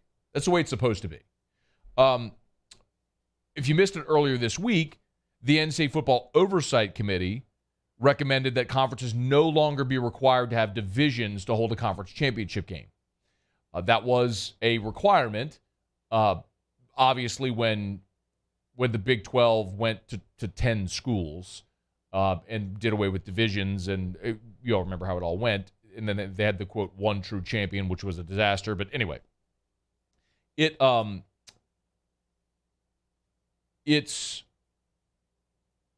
an indication of what change is coming. And it's been a very busy week. Apparently, by the way, coaches are not unanimously in favor of getting rid of the divisions. Pat Narduzzi is one of those that pushed back against it. And also, something the ACC is discussing is maximizing more appealing matchups in the league, which could maybe lend themselves to a better television product for their TV partners, maybe more money, all that stuff. Jim Phillips also said this is the time to take a look at alternative models for the governance of all of college football. Again, that's a week after Gene Smith, the Ohio State AD, proposed that the 10 FBS conferences in Notre Dame be governed by the college football playoff and no longer governed by the NCAA. Again, all of this is coming just, one piece at a time. Like the louder and louder that drumbeat grows, eventually it's just going to be unavoidable. It's going to happen. I'm surprised that it's the ACC that's the trailblazer, and I'm going to be fascinated to see, because every year at SEC Media Days, they kick off the event, and the SEC goes first, and they kick off the event with Greg Sankey's address, his State of the Conference address, and there's always a few talking points that are his checklist items that he sort of stumps for. And a lot of times it's saber rattling or whatever it is, but I'm curious if this is going to be it. I'm curious if it's going to be scheduling formats. No doubt there will be NIL conversations, or is it going to be breaking away from the NCAA for college football? Like, those conversations are going to happen. If it's this summer or next summer or whenever it's going to be, they're starting to happen, but at what macro level will be interesting to see. As for the scheduling format, I am 100% on board with that. The SEC scheduling format is absolutely heinous. And I'm not just saying that as an LSU fan who understands the permanent opponent with Florida and how LSU gets hosed with that. It's just absurd that you can go a decade plus without playing at a certain venue in the SEC. It's ridiculous. I mean, but for the COVID year, LSU still would not have played at Missouri. They've been in the league for 10 years. It's just ridiculous. And it's to preserve the Bama, Tennessee, the Auburn, Georgia, and that's fine. This is an opportunity to do that. But you know where the bitching is going to come from. If you're Auburn and you want to preserve your rivalries, and so now your permanents are Bama, Georgia, and probably Tennessee, so that way you keep the Bama Tennessee game in there every year. Like, if that's your pod, or however you want to phrase it, well, now if you're Auburn, you're complaining that you got to play Bama and Georgia every year. And all those teams would complain. And then what if it's LSU and the Mississippi school? LSU would catch a break, but they're going to complain about it. So these schools want to have their cake and eat them too. How this all plays out, I think it's going to be fascinating. But yes, getting rid of divisions is the way to go. But as college football fans, we need to reprogram our brains, because for so long we've just assumed and accepted this is how it is. This is the structure. You have divisions. You have an East and a West, and there's no need for that, because for 70 years before, or I guess 60 years, before the conference went to a championship game and they had the expansion in 92, which lent them to divisions, there weren't divisions, and there's no need to have divisions. The conference championship game is a money grab, and the SEC championship game makes a buttload of money, and it's not going anywhere. I get that, but I'd rather a conference championship game with your two best teams after playing an equitable schedule 1-14, as opposed to having two divisions with completely inequitable schedules and having two division champions play in Atlanta. So you've just got to reprogram your brain to understand all that game is a money grab. It really doesn't matter. It didn't matter for 60 years. Like, the reason it was instituted was to make money, and everyone's followed suit because they saw the SEC do it so successfully. But other leagues haven't done it as successfully as the SEC, haven't been as profitable with it, so they're more inclined to let it go. You've seen the attendance at the Pac-12 championship game.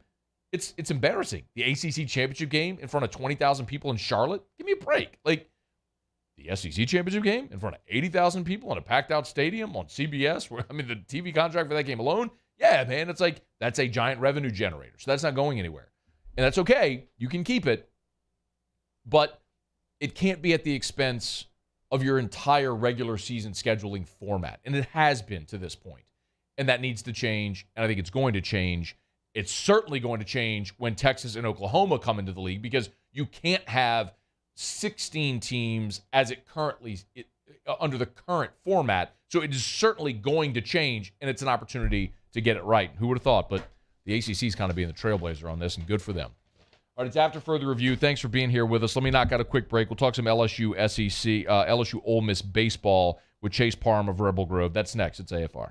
AFR. AFR is brought to you by Rouse's, the official supermarket of LSU Athletics, and recently announced the official supermarket of the New Orleans Saints. At Rouse's, this feels like home. Remember, you can get to the website, rouses.com, or download the Rouse's app. One of the things Rouse's does that certainly makes things more convenient for you is they offer delivery and pickup options. So you can download the Rouse's app, you can select all your items on the app, and then they'll go pick them out for you, and boom, you pull up, they'll bring your groceries out to your car. It's that convenient. It's all about being convenient for you. If you can't physically get to the store, they have delivery options as well. Go to Rouses.com or download the Rouses app. You'll see the delivery and pickup tab right there at the top, and you'll see exactly what I'm talking about. So many great options at Rouses. If you want dinner tonight, if you're throwing a party, Rouses got everything you want. If it's meat, if it's seafood, if it's deli trays, if it's desserts, they've got you covered over at Rouses. At Rouses, this feels like home. The official supermarket of LSU Athletics and the New Orleans Saints. At All-Star Toyota, you get it all. If you're in the market for an all-new Toyota vehicle, come see our friendly and knowledgeable sales team at All-Star Toyota. Located in Baton Rouge at the corner of Airline and Goodwood, we've been serving our community since 2005 by offering a large selection of new Toyota cars, trucks, and SUVs. Get behind the wheel of your dream car and take a test drive at All-Star Toyota today. I've been doing business with Luba for 25 years. They're dependable, trustworthy. It's just the attention to detail with our clients. Our folks have years and years of experience. They're highly trained professionals, but many companies have that asset. What I'd like to think makes Luba a bit different is that we use those talents in a way that truly is dedicated to serving the needs of the folks who depend on us.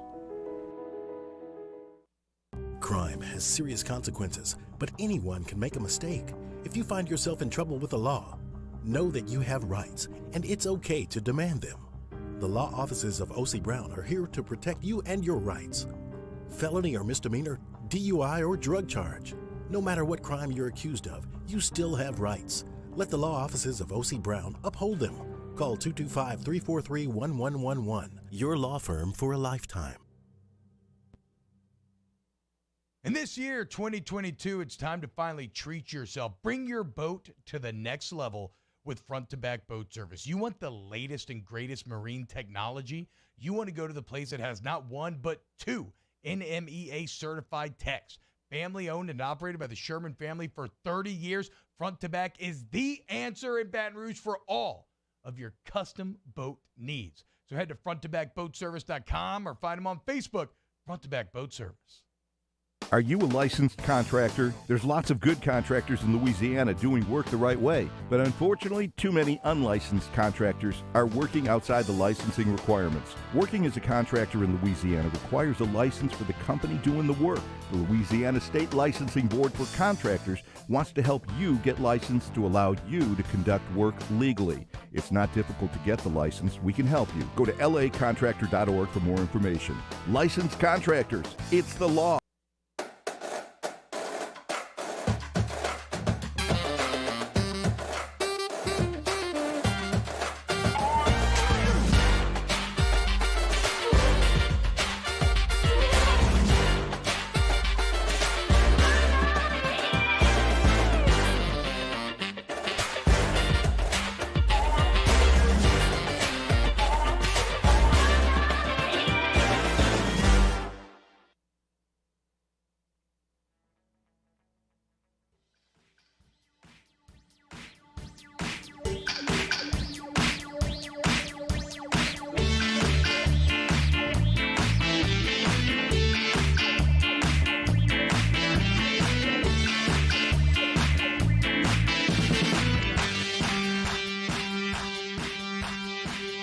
After further review with Matt Moscona, presented by the Aesthetic Medicine and Anti-Aging Clinics of Louisiana, Baton Rouge, Lafayette, and online at theantiagingclinics.com. ESPN Baton Rouge, New Orleans, Alexandria. LSU Ole Miss from the box this weekend. Chase Parham from Rebel Grove, good enough to join us for a couple of minutes here to preview the Rebs. Hey, man, how are you? I'm good, Matt. How are you? I'm doing very well. I am fascinated at what the temperature is like in Ole Miss right now, considering Mike Bianco's flirtation with LSU last year, the season going the way that it has, which has been very disappointing. What's it like around this program right now? It has been a weird season, Matt. This is my 17th season covering Ole Miss, and it's the strangest one by far. You mentioned it. It got started last June when Mike interviewed for the LSU job. He meets with Scott Woodward in Birmingham, and since then, there was already some angst around the program. He'd been there 21 seasons at the time. He'd only been to Omaha once. They were 1-9 in games to reach the College World Series over the course of his tenure, including a couple of Game 3 Super Regional losses in a row to Arkansas and Arizona outside of 2020. And fans are in a weird spot right now because they're pulling for their team, a team that is trying to fight a little bit. It's been a really rough year. You know, Mike's only gone 13-17 or worse once in his entire career at Ole Miss, and they're staring that in the face if they don't kind of continue a hot streak from the last week. And it's this deal where I think they're pulling for the team, but they're also pulling for losses in a way to move on to a new head coach. His Q rating is pretty low in Oxford right now, and I think a lot of people are already kind of looking at who the next guy might be. There's not a ton of people that's actually pulling for Mike to continue his tenure right now. Chase, let's go big picture before we look at the weekend. With 2 SEC weekends left, what's the general feeling what Ole Miss has to do to make the tournament? I think they've got to get to at least 14. They're 10-14 in the league right now. I think they've got to get to 14-16 in the regular season. When you look at their RPI, it's a problem. 49 this morning. It was 57 prior to beating Southern Miss last night. They only have 4 top 50 wins on the season. And I did some research. There's been one team in the SEC since 2006 that has gotten into the NCAA tournament with an under 500 league record and an RPI outside of 40. That was Texas A&M in 2014. But that team had 10 top 25 wins. I just don't think this is enough at 13. I don't think 13 and 17 is enough. I think Ole Miss is looking at having to go 4-2. And frankly, probably needing at least 2 in the box because of the road wins and what you get from an RPI standpoint with winning a couple down there. And as you're well aware of and I'm well aware of, Ole Miss has only won one series in Baton Rouge in 1982. They've got their work cut out for them. I think they have found it a little bit, but it's sometimes I don't know if it's they're playing a ton better or they just played Missouri last weekend. I think we'll find that out a little bit this weekend. They're definitely improved, but it may just be too little too late. All right, Chase, let's talk about the pitching because we have to. I get it. You lose Hoagland to Casey. Lots of teams lose aces. Why has there been this seismic drop from those guys to what's happened this year? Some of it's identifying the right guys. I think they have the correct rotation in right now. Dylan DeLucia is somebody that during the fall, he's a JUCO transfer that all of the coaching staff said, hey, he could be a starter. He could be a Friday, Saturday guy. And then Ole Miss just didn't start him. He went to the bullpen to begin conference play. They didn't get him into the rotation for several weeks. Hunter Elliott's been really good as a Saturday guy, but he was a freshman. They didn't really identify him early enough. And then I think they mismanaged Derek Diamond to an extent. He was the opening day starter to begin the season, heralded guy out of high school that's never put it together from an ace standpoint. He's really good one time through the order. I mean, he's really, really good. But then it kind of falls off. He doesn't have that third pitch to get guys a second time, a third time. And Mike hasn't managed him that way. He's let him get into the fifth and the sixth to get into trouble. And instead of kind of giving him some confidence, it's taken some from him. So I think in a lot of ways, it's Mike's biggest error for this season. It's just identifying the right guys in the rotation, putting the right guys out there. I mean, you look at DeLucia, he was great against Kentucky, and the next week against Alabama, he didn't start because Mike said Alabama hit hit right-handers better than left-handers. He's just kind of gotten in his head a little bit, and I think that's what's happened. I think had they had this rotation to start league play, they'd at least be a couple games better. I mean, it wouldn't be great. They wouldn't be hosting, but I do think they would at least be in the NCAA tournament picture right now. Chase Parham's with us. He's on Twitter at Rivals Chase. You'll give him a follow. We're talking a little LSU Ole Miss. Does Ole Miss have the ability on the mound to limit this LSU offense? They have to play really well to do it. I think they do from the standpoint of they don't offer a ton of free passes. They don't walk a lot of guys. They at least make you hit it. They've gotten a little better defensively because, frankly, the first half of the season they were bad defensively in addition to everything else. I do think DeLucia gives them a chance on Friday. I think that's the most winnable game for Ole Miss this weekend when you look at both sides of it. Because I'll tell you what else he does is it's not an Nikhazy-type confidence. But Ole Miss has really struggled trusting its pitching staff. And what I say is, the offense hasn't been what we thought. And I think some of it's because it's pressing. It's constantly thinking it's got to score 8 runs, it's got to score 9 runs a game to win games. And Kevin Graham told me last Sunday, he said, the pitching staff's been better where it takes the pressure off us. We feel like if we get 3, we get 4. And I think DeLucia is the main guy that gives them that. You look at Ole Miss, through the first 12 conference games, their starter ERA was 6.89.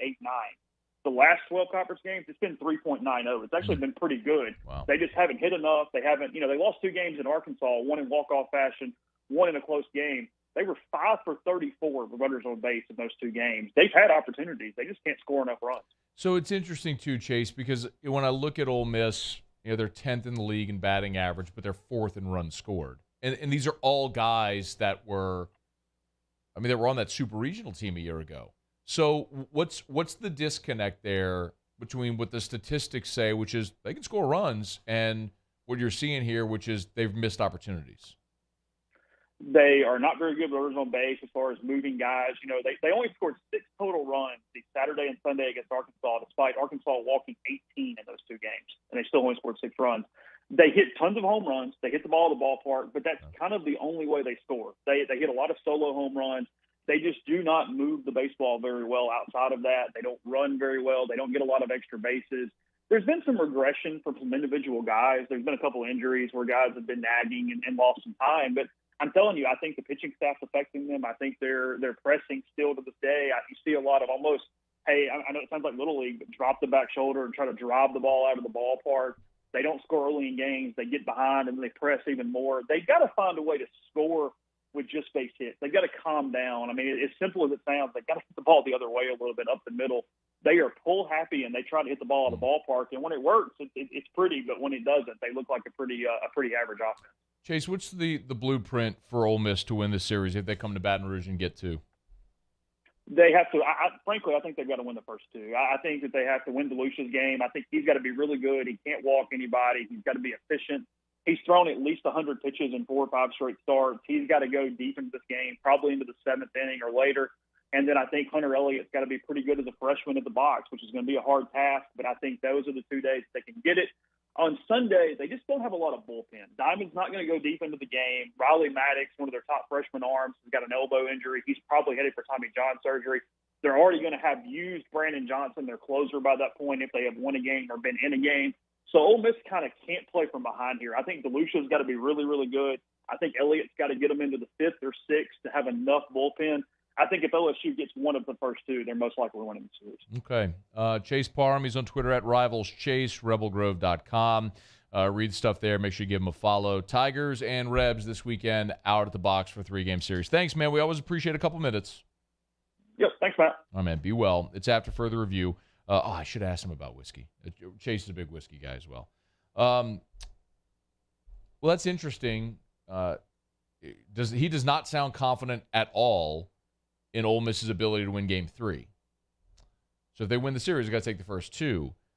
Muse, you told me that Cobble just tweeted. Go ahead, tell me what you got. Yeah, so Michael Cobble from WRZ, he tweeted out the rotation that Jay Johnson has turned into the SEC. Obviously, the coaches have to turn in their rotation. And, which is so weird because they don't publish anything now. Right. It hasn't changed. Mikhail Hilliard's going to start on Friday. Blake Money's going to start on Saturday, and TBA on Sunday. Wow. So there's the tweet right there. So Hilliard, Money, TBA. Is that what he listed last week? Hilliard, Money, TBA? Mm-hmm. Pretty sure. I mean, yeah. I don't think last week on the game notes that Bill sent us, he had a rotation on the game notes. I don't think they've had a game notes on rotation on LSU's game notes all season. That's the point. There were a couple sort few of midpoint of conference play where they did, which is weird because they hadn't done it. Yeah, they did. It's just so weird. Like you used to get the SEC game notes. I mean, this is a little inside baseball. For those who don't know, like the league, as Muse said, the coaches submit their projected rotation, and then you get a weekly SEC, well, it's now an email, but the media packet, and it's got all the pitching matchups for all the games and all the series in the league. And like you look at that page now in the weekend, it's just a blank. It's just a blank page. No, it's like nobody does it anymore. I don't know why or whatever. But Hilliard on Friday, I obviously like a lot. I mean, he's been so good in that role. I'm genuinely surprised that they've got Blake Money penciled in as the Game 2 starter. Everything Jay has said all this week is that Blake Money's going to pitch this weekend. They just don't know in what role. But he said the same thing last weekend. They started him. So given that he didn't make it out of the first, didn't get an out last week, I thought for sure they'd keep Dutton in that Sunday role, and they still may. But they try something different in Game 2, which I thought would be Jacob Hasty. So here's what I will be very curious to see. And Jay Johnson clearly has gushed over the job that Jacob Hasty has done. It's hard to overstate that importance. to have another left-hander you can count on is just massive. It just is. I mean, Riley Cooper was carrying all the burden in that role. So with Hasty, you have kind of two options. You start him on Saturday or in game 2, and you get him once for the weekend. Or you keep open the possibility of using him in multiple games like you've done with Riley Cooper. My inclination would be start him on Saturday. Start the lefty on Saturday. So you go righty, lefty, righty, and then you know you've got Cooper out of the bullpen if you need a lefty in game 1. You got Hasty starting game 2, and then you can bring Cooper back game 3 just like you did this past weekend. So, listen, I'm not sitting here trying to question what Jay Johnson and Jason Kelly have done. They have done a masterful job of managing the staff. Think about it, y'all. Like, they have done a masterful job of managing a staff that doesn't have starters that go deep. It's incredible that they are where they are. And that is a major hat tip to this coaching staff and the job that they have done in whiteboarding this to make it work the way it has. They have found where their strength is, and they have really leaned into it. But I am curious. I'll be very interested to see how Blake Money does in Game 2 there against Ole Miss this weekend. All right, Friday, Saturday, Sunday, LSU and the Rebs. Of course, Drew Bianco against his dad. That's always interesting. Bianco had a great weekend last year against Ole Miss. If I'm not mistaken, I think they started him in that. He hadn't started all year. Like, he started in that series and had a big weekend, or maybe one of the games of that series. So always a little something else, a little extra juice when you play that squad. So we'll see. All right, it's after further review. Quick break. We'll wrap up hour number 2. Musil have Tigers and the Pros. Don't you move.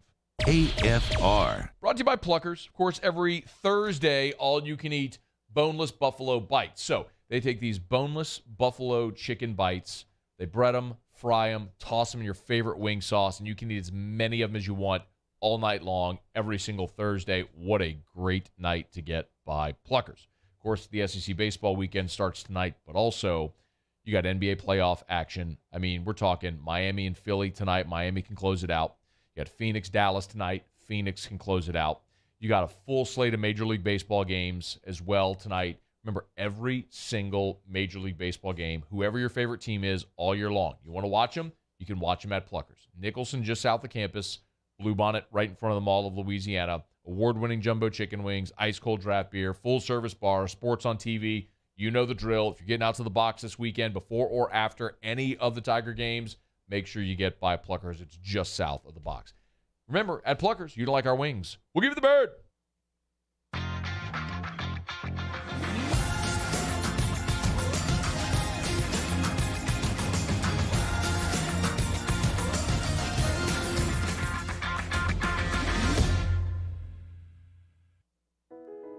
I've been doing business with Luba for 25 years.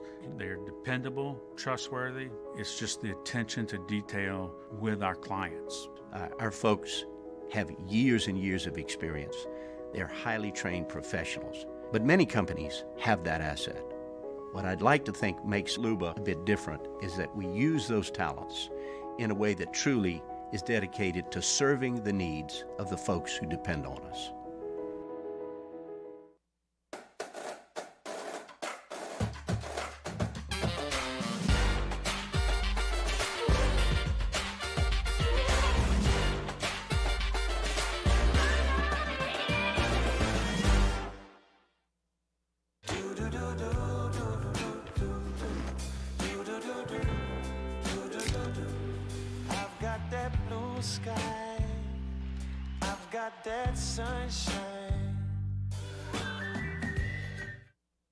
Bayou Chrysler Dodge Jeep Ram has new 2022 Ram 1500 Bighorns in stock with 0% for 72 months. Shop our inventory or custom order your Ram with $2,000 bonus cash and a 1,000,000-mile warranty. The crew at Bayou is going to do right by you.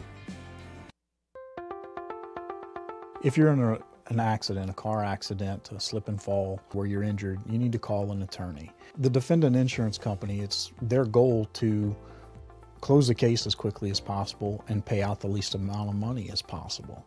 That's why it's important to call an attorney and call the law office of O.C. Brown. At the law office of O.C. Brown, we're a family-owned firm.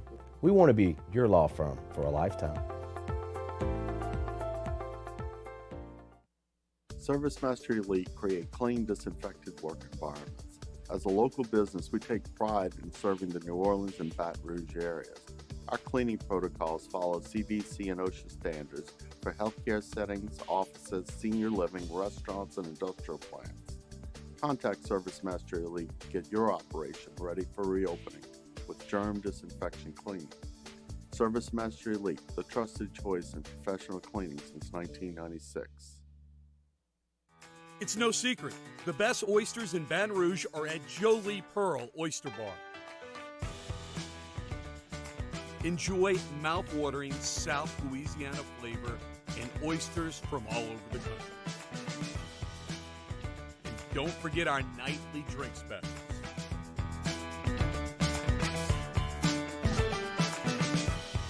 Jolie Pearl Oyster.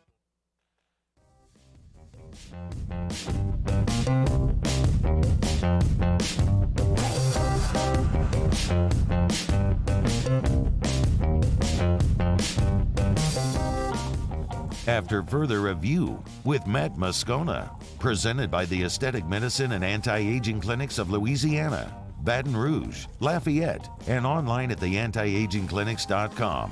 ESPN Baton Rouge, New Orleans, Alexandria.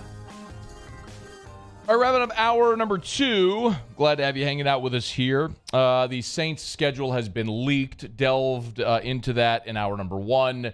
We'll reset it coming up after the top of the hour. And there's a report out there about about Sean Payton and the Carolina Panthers.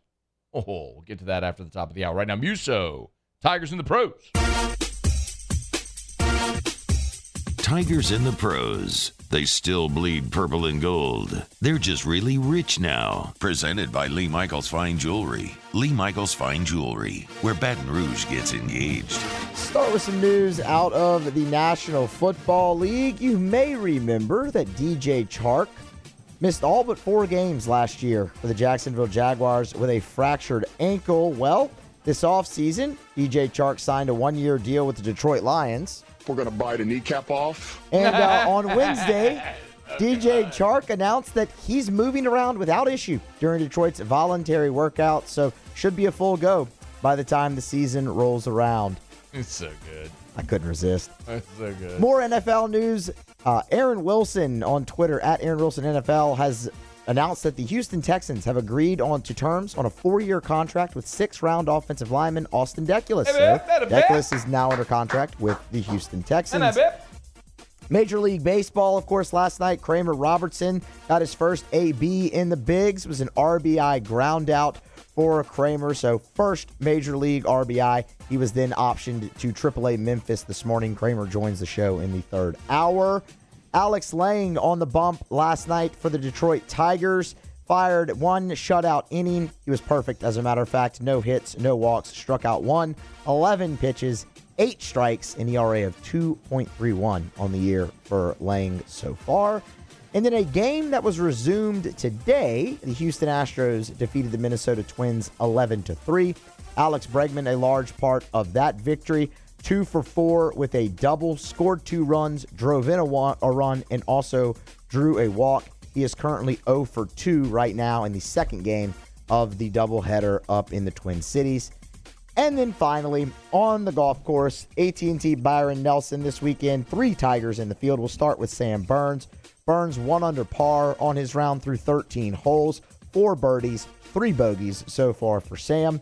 Curtis Thompson also in the field through 10 holes, so just made the turn. He is 1 over, 1 bogey, the rest pars. And then Andrew Loop, who qualified for this tournament, is 1 over through 8 holes. Loop has had an eventful day around the course with 2 birdies, 1 bogey, and 1 double bogey. 1 over par. So the leader, Sebastian Munoz, is at 12 under. They've got some catching up to do.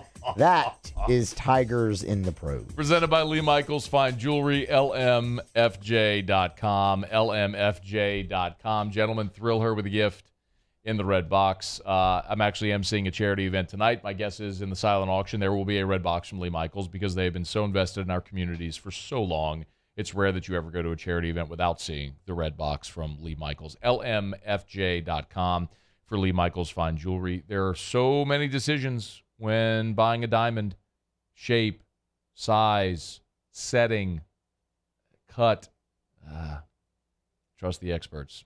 You'll be thrilled you do. Lee Michaels Fine Jewelry, lmfj.com, lmfj.com for Lee Michaels Fine Jewelry. All right, it's after further review.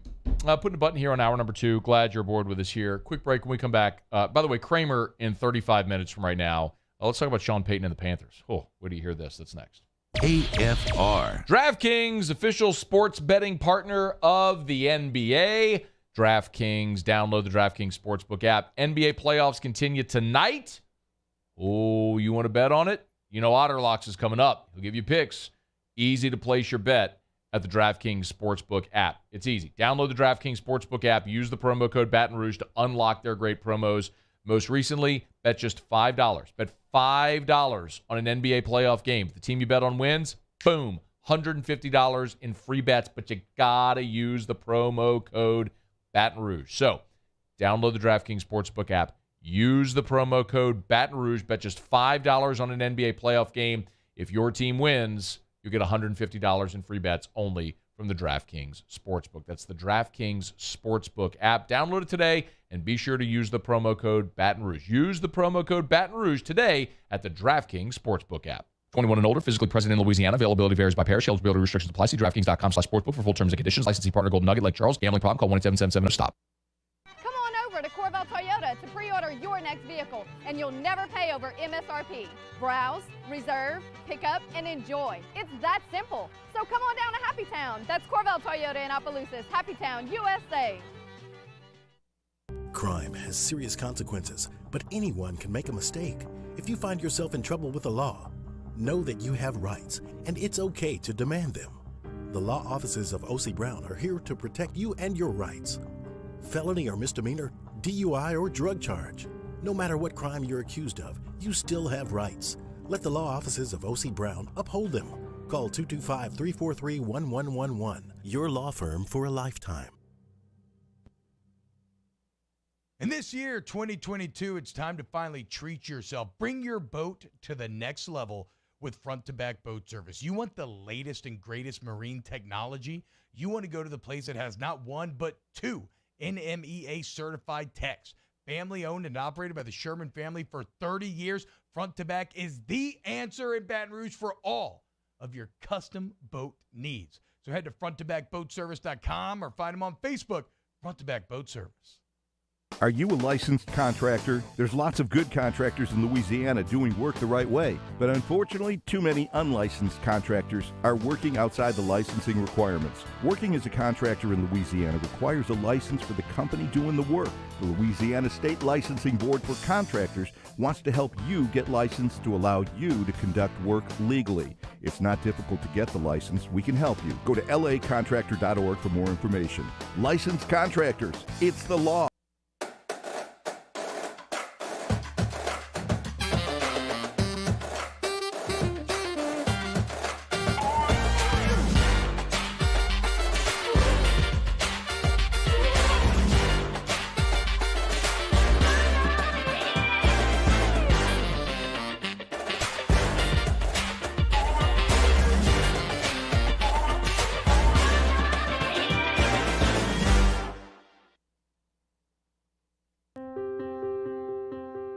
This isn't just another day.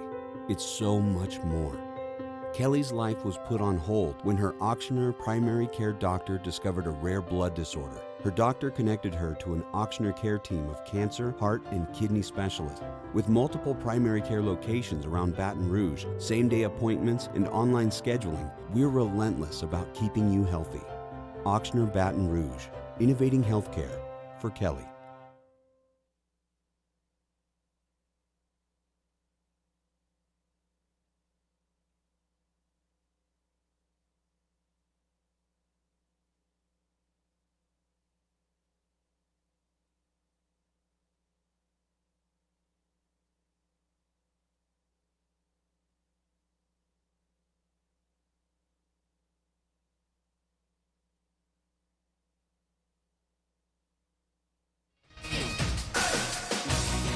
I'm Doug Brown. Heat guard Kyle Lowry is out for tonight's Game 6 against the 76ers with a lingering sore left hamstring. Our coverage of Heat and Sixers starts 30 minutes from now on ESPN Radio, TV, and the app. And Seth Greenberg says the Sixers must get a big game from Joel Embiid. This team is undermanned in relation to the depth of the Heat. The Heat's depth is absolutely wearing Philadelphia out. If Joel Embiid is not 100% healthy, which he's not 100% healthy, he's the one thing. Play through him, get him touches. He's got to dominate this game. Seth Greenberg on KJ and Max. After the Heat and Sixers, it's Game 6 for the Suns and Mavericks, also on ESPN TV. The Heat and Suns both looking for closeout wins tonight.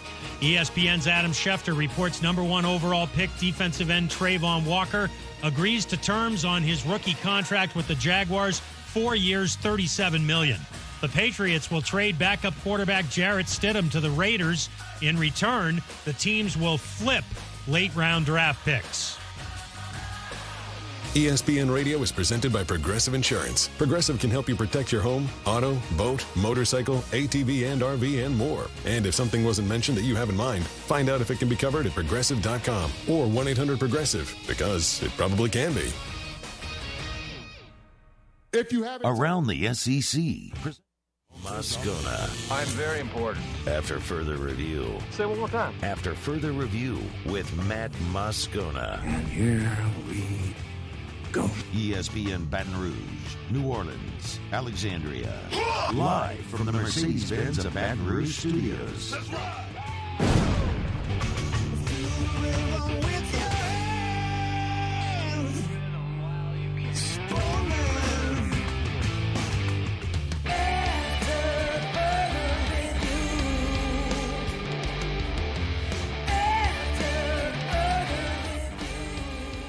Hour 3 off we go. Welcome aboard. Glad you're with us. AFR. Presented by the Aesthetic Medicine and Anti-Aging Clinics of Louisiana. I'm Matt. This is Shaq O'Neal, and I hate Matt. Paul O'Neal. They're chanting Paul O'Neal's name. Muso. Glad to see you got your feet back on the ground there, Panama Red. And Mr. Toby Tomplay.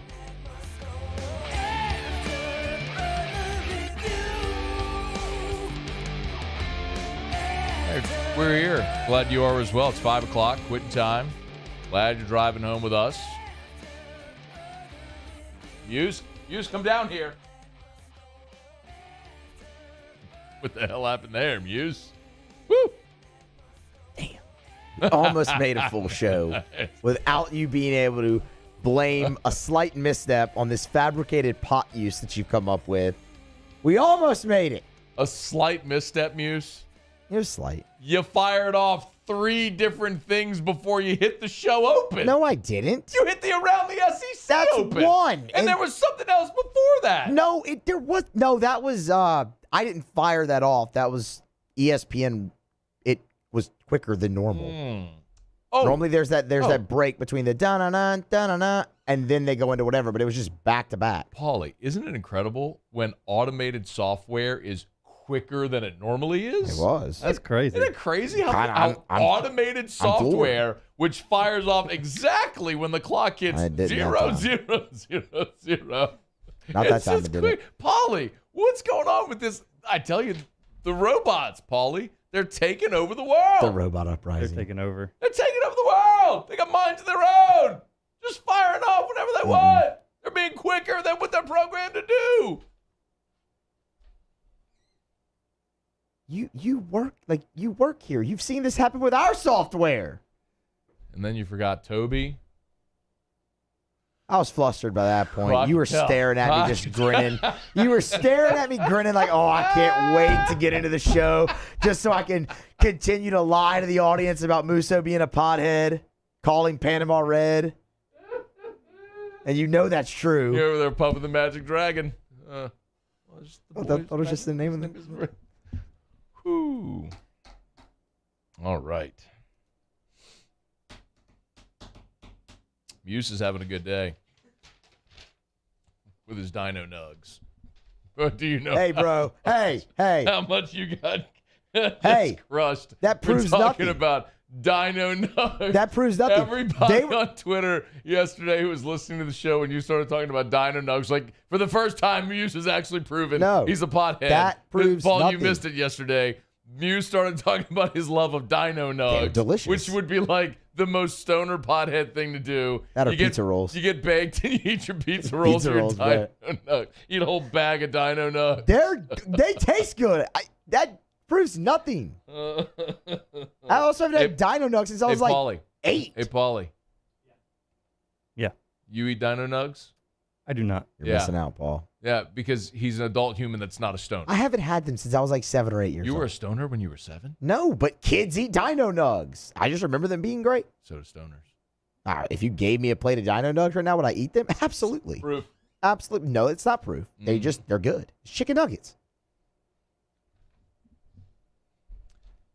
Front Office Sports is reporting that the Carolina Panthers are eyeing Sean Payton and that they're willing to wait a year as Payton explores TV this season. Sean Payton did an interview on Morton Anderson's podcast. Says he'll have a decision on what TV deal he expects to take soon. He's got offers from both Amazon and Fox Sports.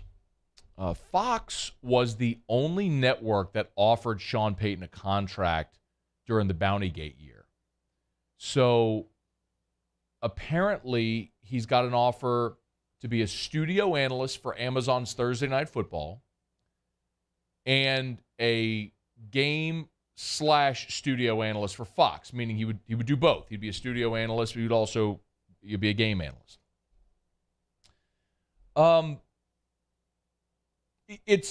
Let's say this, okay? Let's go back to when Sean Payton retired. We can all acknowledge that nobody, I want to speak in absolutes, few people expect Sean Payton to stay retired from coaching. Is that fair? There have already been connections to Dallas, Chicago, Miami, and now you hear Carolina. When there's that much smoke, whether it is initiated by Payton or his representatives seeking opportunities, or if it's inbound interest, people calling Payton, teams calling Payton to express interest, the interest is enough that it's clearly notable and noteworthy. I think the real question is, for how long will Sean Payton stay out of coaching before he gets back in? He's 58. Of course, he's remarried. We know that. When he retired, resigned from the Saints. We referenced Bill Parcells, who is Sean Payton's mentor. Parcells did that in the early 90s when he left coaching, went and worked for NBC for a couple of years, then got back into coaching. We all expect Sean Payton is going to do the same thing at some point. The question is where. Dallas is the most obvious. He's got a home there. We all talked about it forever. If the McCarthy thing blows up, it would make a lot of sense. The Miami conversation was really interesting about the possibility of Brady and Payton being there together, although some deny it. Whatever. I understand and expect any team to call Sean Payton in the same way that we talk about free agent players and how you're negligent if you're not calling about that player or inquiring or seeing what the possibility is. I would say the same about Payton. Unless if you're in New England with Parcells or you are set with your coach and you're thrilled with the person you have, Kansas City with Andy Reid, you're good there. Unless if you're that, you better be inquiring about Sean Payton just to see what it would take. Now,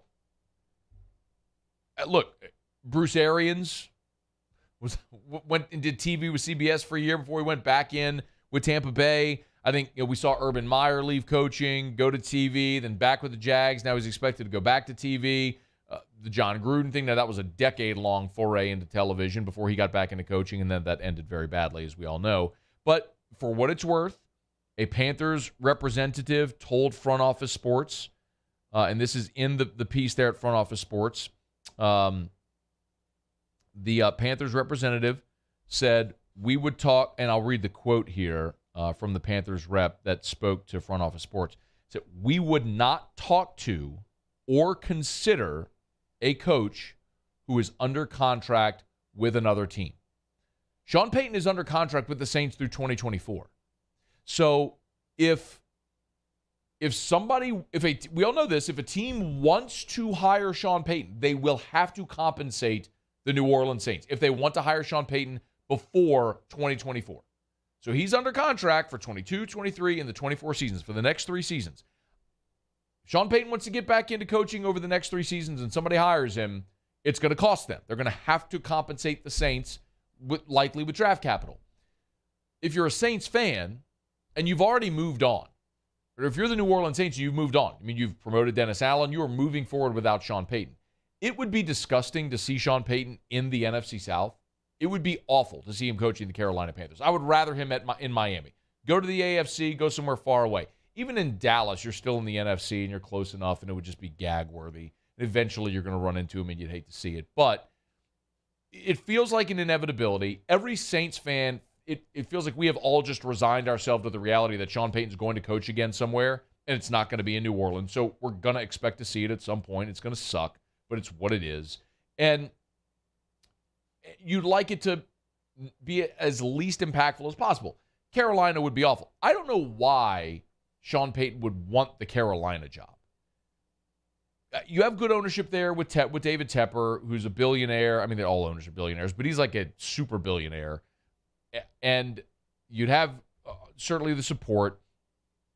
It would make sense. Matt Rule's entering year 3. It's been a disaster there, and he's probably not going to be back after this season.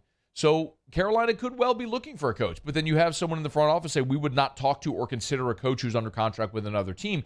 If they stand by that, then Sean Payton's not an option. But if you're the Saints and you're resigned to the fact that Sean Payton's going to coach somewhere else, you would almost rather it happen next year because you don't have a first-round pick.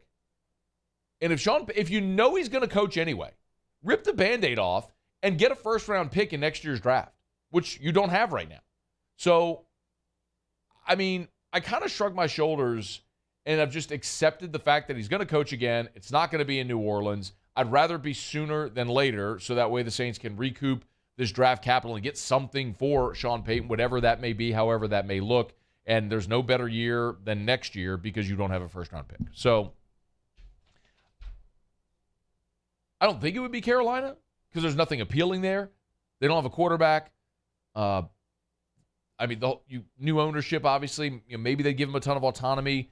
Maybe he could draft a player. Does he really want to go through that, or does he want a situation like Bruce Arians where you inherit a player? If you went to Dallas, you'd inherit Dak Prescott. There are just better situations than Carolina. I understand why Carolina would call. Bottom line, I don't care where Sean Payton goes. I mean, I do.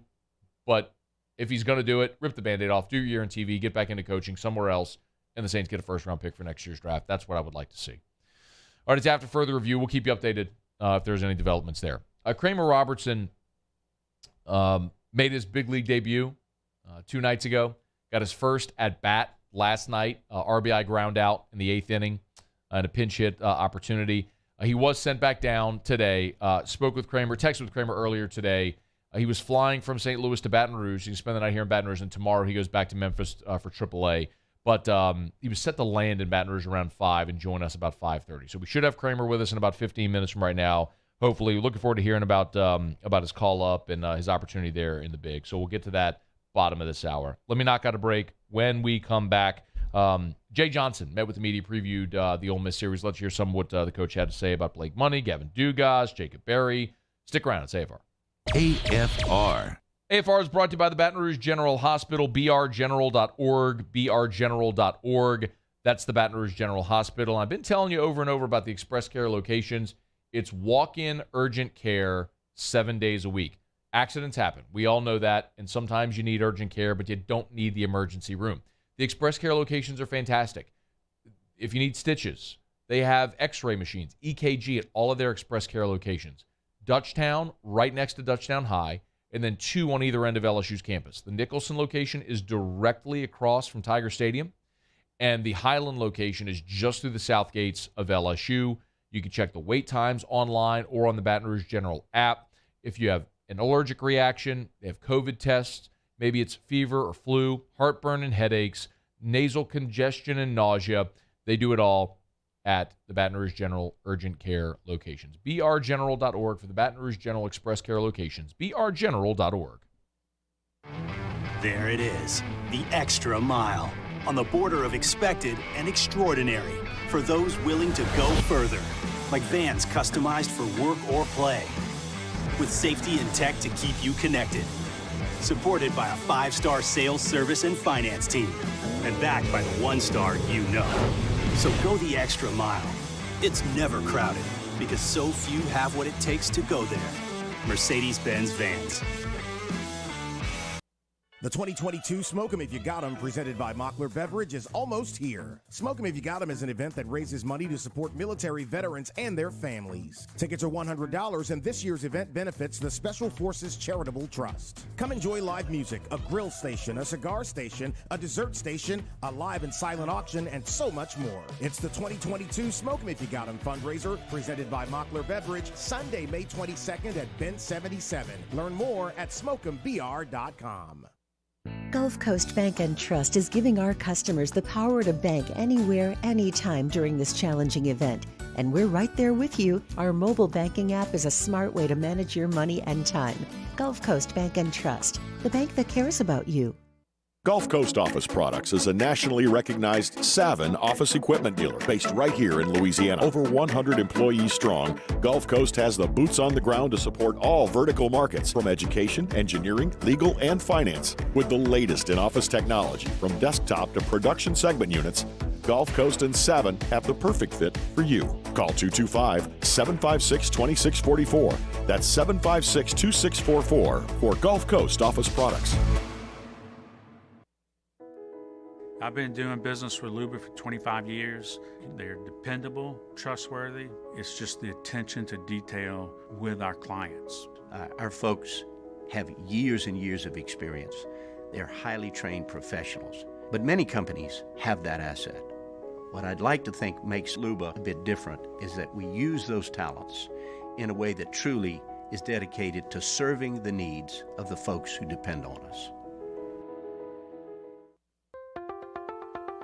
If you're in an accident, a car accident, a slip and fall where you're injured, you need to call an attorney. The defendant insurance company, it's their goal to close the case as quickly as possible and pay out the least amount of money as possible.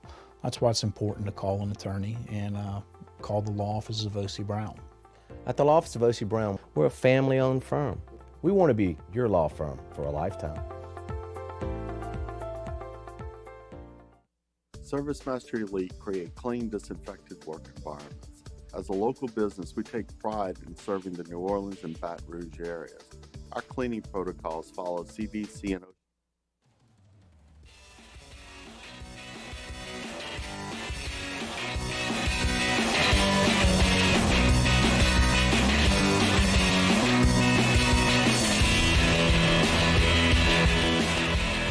After further review with Matt Moscona, presented by the Aesthetic Medicine and Anti-Aging Clinics of Louisiana, Baton Rouge, Lafayette, and online at theantiagingclinics.com. ESPN Baton Rouge, New Orleans, Alexandria. Our Lady of the Lake Ascension and 100.7 The Tigers Swamp Pop Music Fest and Jambalaya Cook-Off is Saturday, June 25th from 12 p.m. to 9 p.m. at Lamar Dixon. Thanks to our title sponsor, Our Lady of the Lake Ascension, Jambalaya Cook-Off sponsor, Mike Ward's Liberty Safes, and presenting sponsor, Supreme Chevrolet. All the proceeds from the Jambalaya plate sales will go to Alzheimer's Services. For the lineup of bands and to purchase tickets, go to 1045ESPN.com. Well, at least one of the leaked games we know is true. Well, two, actually. The Saints have formally announced that their home opener is against the Tampa Bay Buccaneers, and now they have formally announced also that the season opener for the Saints Week 1 will be on September the 11th at the Atlanta Falcons. So Saints at Falcons to open up the season. If you haven't heard, look, the whole schedule has been leaked already, and so we already know the order of the schedule. But the Saints will open up 3 straight games against divisional opponents. At Atlanta, home against Tampa, at Carolina, and then they head to London to take on the Minnesota Vikings. Short week. I'm sorry, they'll come home to play Seattle, and then Cincinnati. Back-to-back home games, short week at Arizona, and this is where it's just the brunt of the schedule, where you go Cincinnati, short week at Arizona, home against the Raiders, home against the Ravens, at Pittsburgh, home against the defending champion Rams, at Niners, at Bucks, and then your open date. Then you finish up the final 4 weeks of the regular season. So that the beginning and the end, tremendous opportunity for the Saints to get off to a good start, potentially even 4-1. Great opportunity to finish 4-0 in those final 4 games. Cleveland's going to be the interesting one. Like, what are they with Deshaun Watson by the end of the season? But even if you finish 3-1, you're talking potentially 7-2 right there in those 9 games, which feels doable. It feels doable. What do you do in the middle? What do you do in that glut of just impossible, I don't want to say impossible, but those games? That'll be very telling how the season goes. So we'll get the full schedule release here in a little more than an hour and a half or so. But, hang on one second. Sorry. All right, Kramer texted me. He just landed. Cool. Do you mind if I just text him back? Would you mind talking to the audience just for a quick moment while I text him? Sure. Go vote on today's Citizens Bank poll question of the day. It's up at 1045 ESPN on the Twitter account at 1045 ESPN. Today's Citizens Bank poll question. How many games will LSU win versus Ole Miss this weekend? 0, 1, 2, or 3? Go vote. It's the Citizens Bank poll question of the day. How many do you think LSU wins this weekend? I think they win 2. Well, if they do, they'll likely do it without Jacob Berry. Jay Johnson met with the media earlier this afternoon and did give an update on the Tiger third baseman. He did a lot of things in practice yesterday, keeping the rest of his body in shape. So when he can return, whether that's tomorrow, Saturday, Sunday, Tuesday, or next weekend, that he'll be able to do that. So, I mean, he's tracking pitches in the bullpen. He's fielding ground balls. He's conditioning. We're doing everything we can so that when he can return, which will be as soon as he can tolerate the pain that the injury is providing, he will do that. He will play again this year. I just don't know what day that's going to be. A lot of gamesmanship there tomorrow, Saturday, Sunday, Tuesday, next weekend. Last night on Scone and Tea, we kind of had this conversation a little bit, and the question was asked, would you just save him for next week and don't risk re-injuring? The logical answer is yes. The practical answer is no, it's not going to happen. I gave the example of a few years ago when Drew Brees got hurt and he had missed 4 weeks or whatever it was, and they had, I believe it was a home game against Tampa, and then it might not have been Tampa. It was a game that they were clearly going to win against a not very good team. It might have been Tampa at the time. I don't remember. And then an open date. And so the general thought was, just rest, just give it another week. You're going to win this game against this team either way, and then give him the bye so he essentially gets 2 more weeks to heal. Well, Brees played because he felt good enough to play. And if he felt good enough to play, he was going to play. So if Barry can play, he's going to play. I am just going to be so interested to see what Jay Johnson does. There's this idea that maybe he could play Gavin Dugas at third. In his career, Dugas has 1 start at third base. He's played second, he's played right, he's played first base, he's DH'd, he's played left, and he's played third base 1 time. If Gavin Dugas can give you a competent glove at third base, that's probably your best solution. Because what that would do is, and I'm assuming Barry's not able to play. If Barry can play, he plays. But if you put Dugas in at third, you get his bat in the lineup from the right side, and that allows you to keep your outfield intact with Pearson and Stevenson. And that's a great defensive outfield. I think we all agree on that. The outfield was a challenge earlier this year. Those 2 guys, the freshmen, have stabilized it. You love Pearson's bat, and Stevenson has been good as well from the plate. It gives you a really good competitive at bat. Now, Stevenson has struggled against lefties. So there could be an instance where when Ole Miss throws a lefty, if you want to bench Stevenson and put another right-handed bat in the lineup, you could put Dugas in left, and then you could put Cranford at third, or you could put potentially Drew Bianco at third. Some have suggested you move Doty to third and put Bianco at second, which I might like better, but then you kind of disrupt your middle infield and the possibility of double play. But you understand all the scenarios that Jay Johnson would play out here in his mind, however it would work out. You know, if you're talking about DHing Dugas, well, then that removes Jobert from the lineup. If you wanted to DH Barry from the right side, well, do you want Jobert in the lineup or out? If he's in, he's playing right field, and you probably move Pearson to left, and then Stevenson's out. It's I have to sneeze. Hold on. Nope. You can go ahead, Muse, while I wait.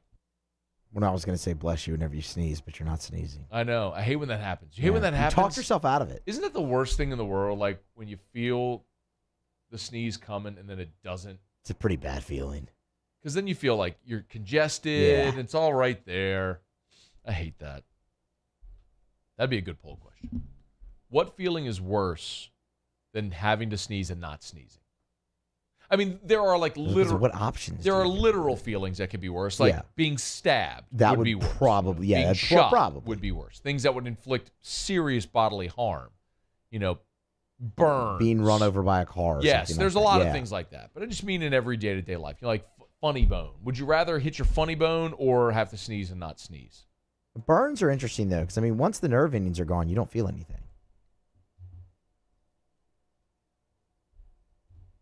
Being burned would be awful. I mean, no thank you.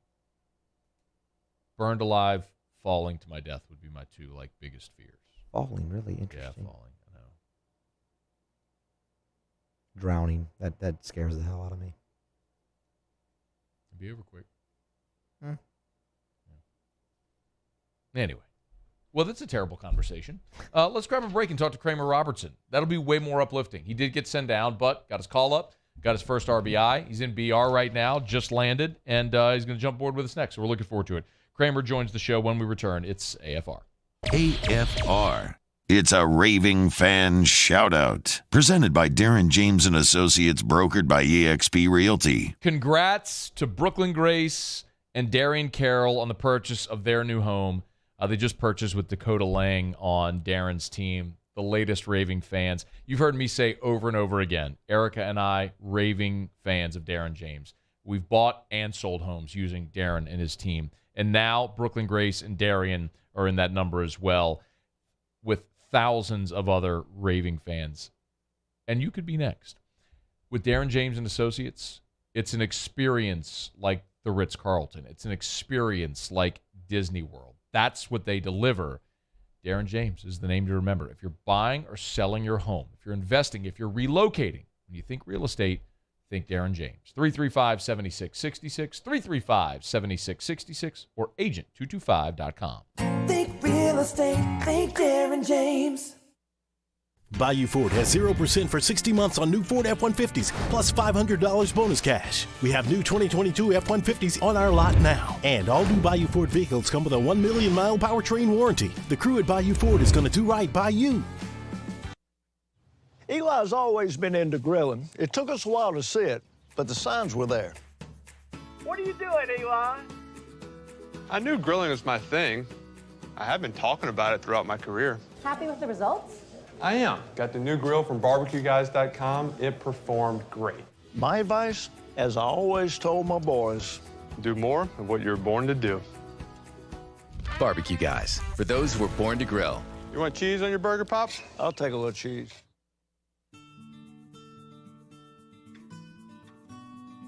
This is a house call.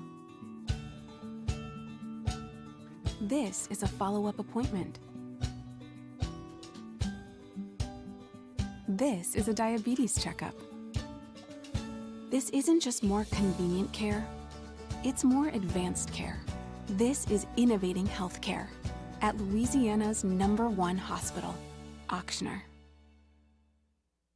Crime has serious consequences, but anyone can make a mistake. If you find yourself in trouble with the law, know that you have rights, and it's okay to demand them. The law offices of O.C. Brown are here to protect you and your rights. Felony or misdemeanor, DUI or drug charge. No matter what crime you're accused of, you still have rights. Let the law offices of O.C. Brown uphold them. Call 225-343-1111. Your law firm for a lifetime.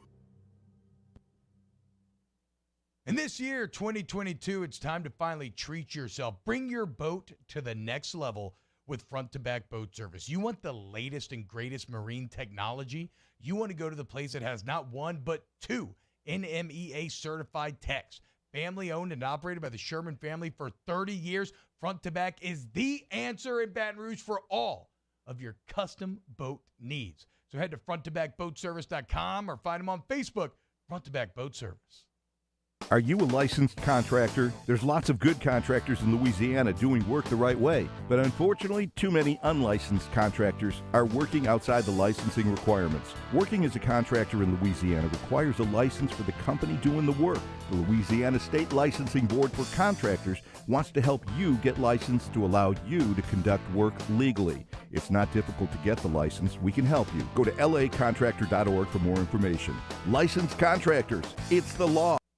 Gulf Coast Bank and Trust is giving our customers the power to bank anywhere, anytime during this challenging event. And we're right there with you. Our mobile banking app is a smart way to manage your money and time. Gulf Coast.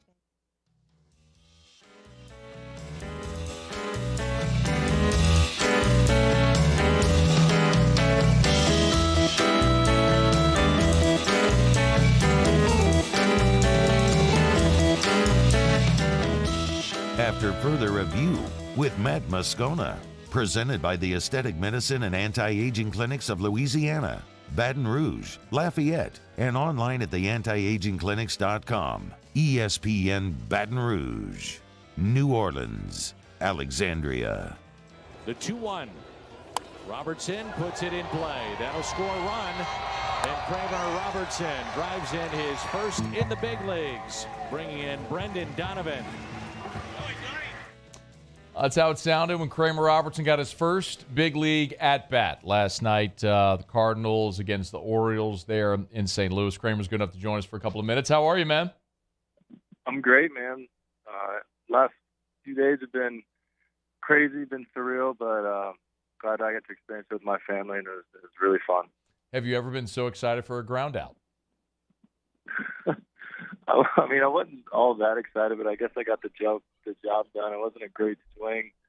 I was sitting on a slider, and I got it. I got a little too excited. It was a ball down and away, but I was able to do the job, get the ball on the ground up the middle, and get the run in. But I would have liked to have gotten a better swing off. Hey, man, everyone here is really excited for you. I know you and I talked, especially during COVID, how guys like you are making your way through the minors. It just prolonged that journey even further. Yeah. When you got the call, walk us all through that, right? Through getting the call. Okay, so it definitely wasn't what I dreamed about growing up. You always think you're going to get called in the office and go out in the clubhouse and everyone cheer for you. But we were taking a 4 a.m. bus to the airport on Monday morning, and we flew to Charlotte and flew to Norfolk, Virginia. So I'm exhausted, so I go have lunch and then go into my hotel room to take a nap. I guess I'm about an hour into my nap, and I heard my phone ringing, so I answered it, and it was my manager. I'm still half asleep, and he was talking, half answering. He's like, "Hey, you're going to the big leagues," and that woke me up really quick. So he told me I was going to the big leagues and to call our president of the Cardinals, John Mozeliak. I was like, well, I don't have his number, so if you could get that for me, that'd be great. So then I had to get up and then catch a flight to Washington, D.C. And, of course, when I get to D.C. that night, we were stuck on the runway or the tarmac, whatever, for over an hour because no gates open, and I missed my flight to St. Louis. Oh, no. I have to wake up at 4 a.m. the next day to catch another flight to St. Louis. So I was exhausted, but, it was worth it in the end. Yeah, man. That's maybe not exactly the dream scenario, but like you said, it was worth it. All right, so we all kind of got the word on Tuesday, and, then, of course, your mom flew up there, and Coach Maneri was there, and Ben McDonald, by just chance, with the Orioles, happened to be there. What do you remember about that, seeing, I guess, your friends and your family there? Yeah, that was probably the coolest part for me, aside from seeing my jersey. the jersey is always the coolest part, I think, because you dream about that your whole life. But then getting to see my family and friends, so many people get to be there. I got to get them on the field for batting practice, and then they're sitting up in the family section for the game. But I'm sure it's as exciting for me as it is for them. Kramer's with us. So first game, you get a chance to pinch run in the ninth. The result didn't go obviously how you all would have liked, but walk us through the game, right? I mean, you're there, you're on the bench, and then you're going in. Walk us through that. Yeah. So as the game goes on, I started going back into the cages to warm up for possible defensive replacement at shortstop or possible pinch run if the scenario presented itself. And so I knew right there that I was probably the guy. The guy got hit by a pitch and was a tying run on first base. So I was probably the guy. And in my head, I'm like, I'm not thinking about while I'm on the major league field. I'm just thinking like, all right, this ball's hitting the gap. I got to score. If the guy in second still third here, I got to get to second base. Can't get back picked. So it's just baseball. It's the same game. So I didn't, when I was playing, I didn't really have time in game to think like, wow, I'm playing in the major leagues. Like even in my bat, I was like, all right, got to get this ball in play. Don't strike out here. Get this run in. But I'm sure when it's all said and done, I have time to take a breath. I'll take it in a little more. But like everything was so hectic. My phone was blowing up. I was going one place to another all day, and I was so concentrated during the game that I haven't really had a time to reflect on it yet. But I'm sure at some point I will. Well, I even texted you I'm very grateful that you replied, because I'm sure your phone was absurd, but you can understand a lot of people here are fired up for you and kind of experience it with absolutely. you, and are happy to hear from you. I know you know a lot of these guys, right? I mean, you've been there in spring training. You were on the travel roster for the playoffs. So, did you have a kind of welcome to the show moment aside from seeing your jersey? I mean, considering a lot of the guys in the locker room you've already been around. Yeah, there wasn't any player or anything like that it was a welcome to the show. I think just I would say when I walked out on the field to pinch run and they said making his major league debut, I think that when they said that, I got chill bumps and people stood up and clapped, even though it was just for a pinch run in the ninth inning. They announced that it was my major league debut, and so that was a really cool moment. But I would say I know all those guys pretty well up there. So seeing Albert Pujols was pretty cool. I don't know him at all, so that I guess I could say seeing Pujols and being his teammate is really neat. That is pretty cool. So you didn't see Pujols in spring training? I did, but we signed him so late that I didn't talk to him. I didn't have a single conversation with him. I didn't talk to him or even shake his hand, I don't think, because it was such a late signing. But he's awesome. It was cool just watching him take batting practice and how he went about his business. He's as professional as you can get. That was neat. Kramer Robertson's with us here for a couple of more minutes. Just touched down in Baton Rouge. That's because today the Cardinals activated Edmundo Sosa from the injured list, and they optioned you back to Memphis. So is there a bittersweet sort of feeling here, knowing that you got your taste, but it was short? No, I expected it. I wasn't even expected to get called up at this point. I didn't see that happening, but I was hoping at some point this year would. But I got called up, and I knew that Sosa was on the COVID list, so he would come back in maybe 2 days or maybe 5 days. So I knew it was going to happen more than likely. But now just being on the 40-man roster, it opens a lot of doors. It makes you have a lot better chance of getting called up if something else happens. So I might have to play this up and down game for now until I get a consistent chance. But I'm okay with that. I got my first taste of it.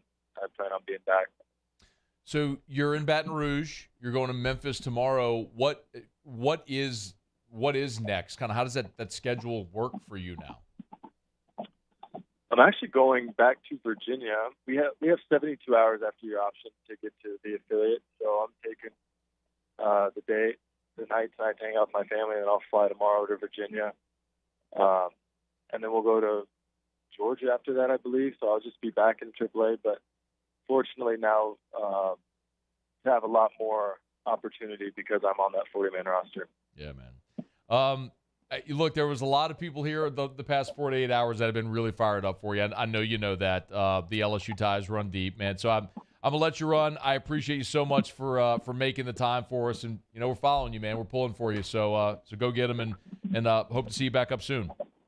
Yeah, man. Thank you. I hope so. It's our pleasure, man. Enjoy the night with your family. Thank you. All right. Thanks, Kramer. We appreciate it. That is Kramer. Robertson made his big league debut. What a whirlwind 48 hours. But super class act, as he always has been. He's been great to us for a lot of years. Since he played at LSU, obviously. But understand also, like what he said, you get a call up, and Kramer has come on with us so many times over the years, from his time at LSU to being drafted, and I remember when he made the decision to go back to LSU. Remember when he made the decision when he came back for 17 and then got drafted. I remember talking to him. He was very candid with us on air about his contract, about how things like because he had no leverage as a senior, he got under slot value. I got less than what he would have gotten had he come out early. Anyway, it's been a journey. From 2017, that summer of 2017, it's been 5 years. And then all of the uncertainty with the minor league system after COVID, and to go through that and then to finally have that moment is pretty awesome.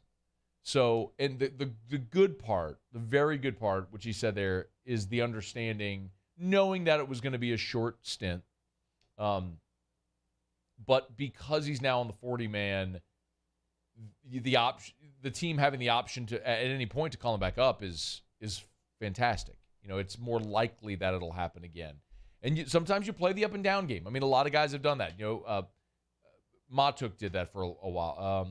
Lang did the up and down thing as well. So, you try to perform when you get there and you stick, and hopefully he will. But he's always been great. So to have gone through that over the last 48 hours with his phone blowing up, and I hated to be one of the ones reaching out to him as his phone was exploding. But I wanted to make sure that he that you all got to hear from him.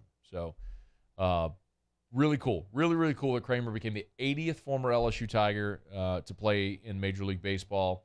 And when you think about the storied tradition of this program, the fact that only 80 players have put on a big league uniform is incredible. And Kramer's now one of them for forevermore, and hopefully for many, many more times and many more games after this debut. But the debut is once. So got in as a pinch runner, got in as a pinch hitter, got his first big league AB, got his first RBI, and great things ahead for Kramer also. All right, it's After Further Review. We're brought to you by Shawbills Tire and Auto Service, shawbillstire.com. Bumper-to-bumper auto service, name brand tires at wholesale prices. That is Shawbills. Of course, I would always recommend go to the website, shawbillstire.com, shawbillstire.com. Check out, you know what I want to do, actually? Forget that. No, forget that. I got to read this text to you. I won't tell you who it was from, but a friend texted me earlier today, sent me this text. He said, "Hey, Matt, my wife was on her way to work yesterday. Her low tire pressure light came on. She had lost about 15 PSI. Called me. I told her, turn around, go straight to Shawbills and Zachary. They were slammed, and they told her they'd get to her as fast as possible. She barely waited 15 minutes. They brought her car in, fixed the flat, rebalanced, remounted the tire. When she went to go pay, they wouldn't charge her. Told her they were glad to be able to help her and have a great day." He said, I've never been to Shawbills before, but now we are customers for life.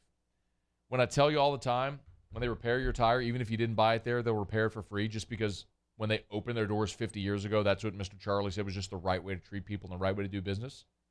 Still 50-plus years later, they're still doing business that way. And that's how they create customers for life. They just treat you like family.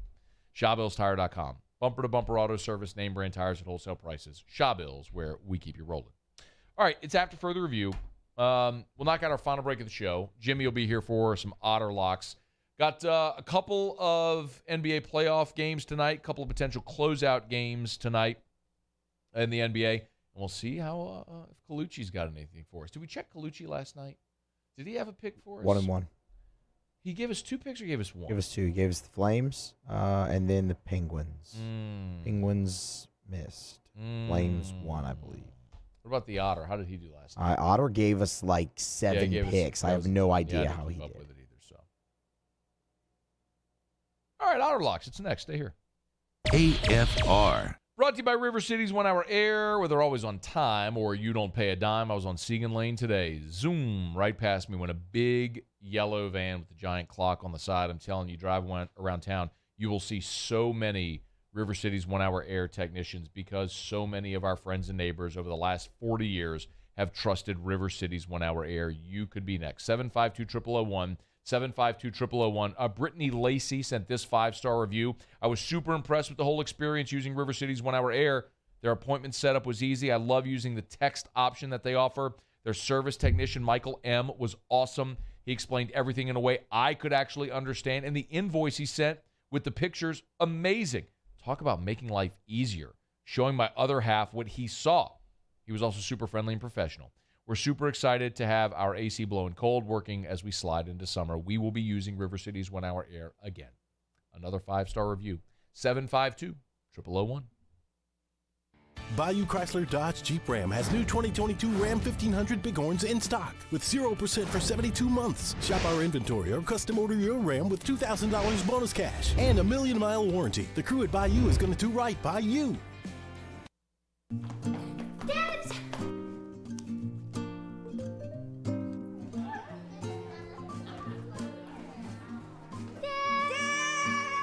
Kids have staked out their place at Ochsner Medical Complex The Grove, where more than 30 pediatricians and pediatric specialists are all conveniently located under one roof, so you can spend less time driving and more time keeping your kids well. Yes! It's no wonder kids call dibs at The Grove. Ochsner Health Center for Children.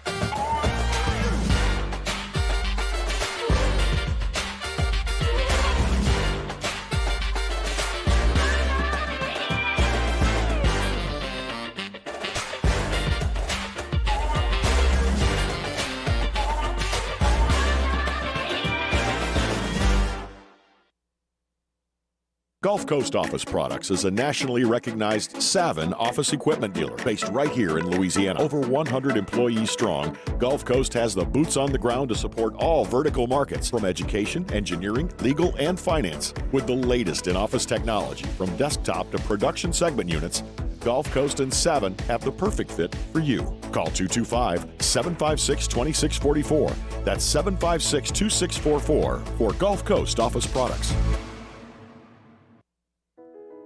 I've been doing business with Luba for 25 years. They're dependable, trustworthy. It's just the attention to detail with our clients. Our folks have years and years of experience. They're highly trained professionals. But many companies have that asset. What I'd like to think makes Luba a bit different is that we use those talents in a way that truly is dedicated to serving the needs of the folks who depend on us. If you're in an accident, a car accident, a slip and fall where you're injured, you need to call an attorney. The defendant insurance company, it's their goal to close the case as quickly as possible and pay out the least amount of money as possible. That's why it's important to call an attorney and call the law offices of O.C. Brown. At the law office of O.C. Brown, we're a family-owned firm. We want to be your law firm for a lifetime.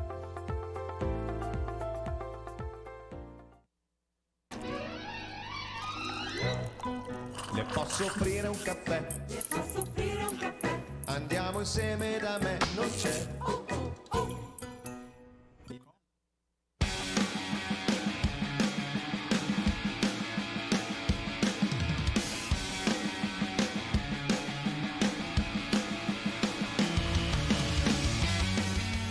After further review with Matt Moscona, presented by the Aesthetic Medicine and Anti-Aging Clinics of Louisiana, Baton Rouge, Lafayette, and online at theantiagingclinics.com. ESPN Baton Rouge, New Orleans, Alexandria.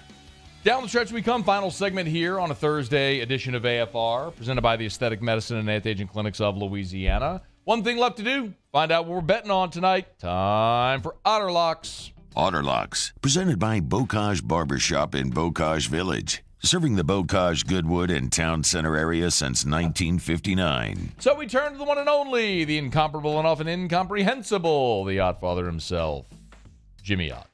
Otter, how are you? Doing fine, Matt, down in beautiful Hammond, Louisiana. So making my way over to St. Thomas Aquinas. So Charlie's over at Finn Bomb and doing the show tonight. I do have an early Colucci pitch. Yeah. We split out last night, but we have a series bet on this. All 5 games have been won by the home team on the home ice. But tonight he's looking for a team to steal one on the road, and he's got the Carolina Hurricanes.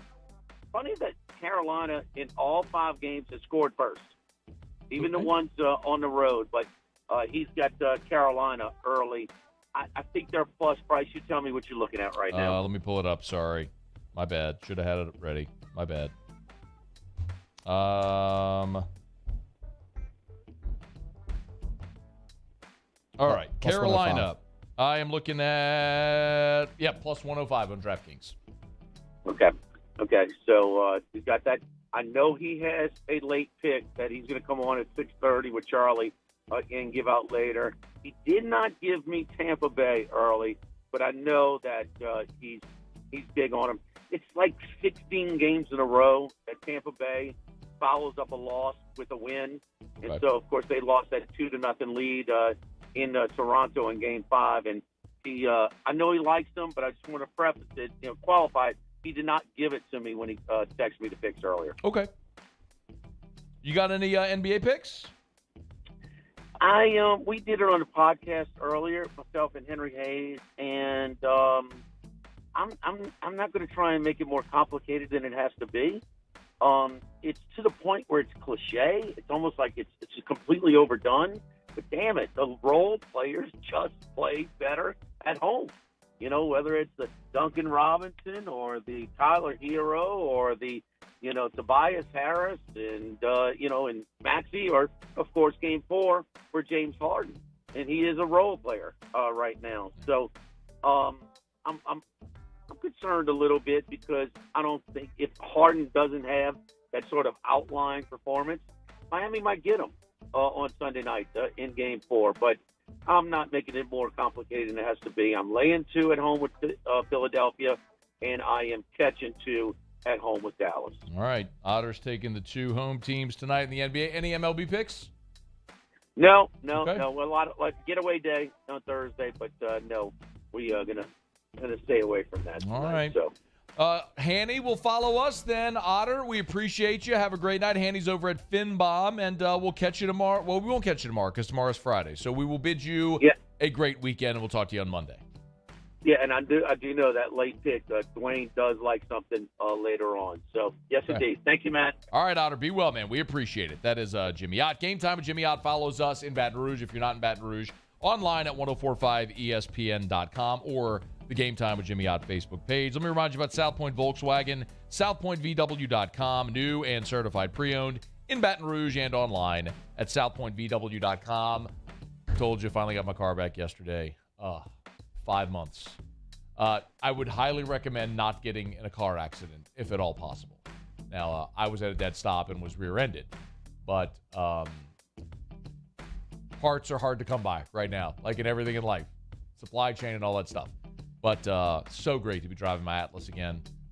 Drew didn't really even recognize the car when he saw it this morning. He was like, "Where's your car?" 3-row, 7-seater family SUV. If it's the Atlas, the Tiguan, which is the compact SUV, Passat, the Jetta, so many great options. And Louisiana's largest volume Volkswagen dealer is South Point Volkswagen. So even if they don't have it on the lot, they'll order it. They'll find whatever vehicle you're looking for. That's South Point Volkswagen. Airline just north of Highland, or southpointvw.com. Southpointvw.com. South Point Volkswagen. What's your direction? All right. Appreciate y'all for being here with us. Remember, as always, if you miss anything, you can catch AFR on demand, presented by Brett Golf. Remember, new feed on iTunes and Spotify. Search After Further Review. The podcast is no longer on the 104.5 feed. So if you're looking for the podcast of the show, go to the search After Further Review on iTunes and Spotify. All right, Muse, what'd you learn today? Kramer missed his first flight to St. Louis. Dude, what an ordeal. Missed the flight, had to get up at 4 a.m. for his next flight to catch it home. Poor fellow. It worked out, though. Paulie, what'd you learn? I learned the entire Saints schedule. What did you learn, Matt?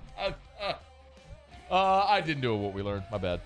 I'll blame myself. But that was really good, Paulie. We did learn the entire Saints schedule, which we'll formally get in about an hour from right now. Y'all have a great night. We'll see you tomorrow at 3.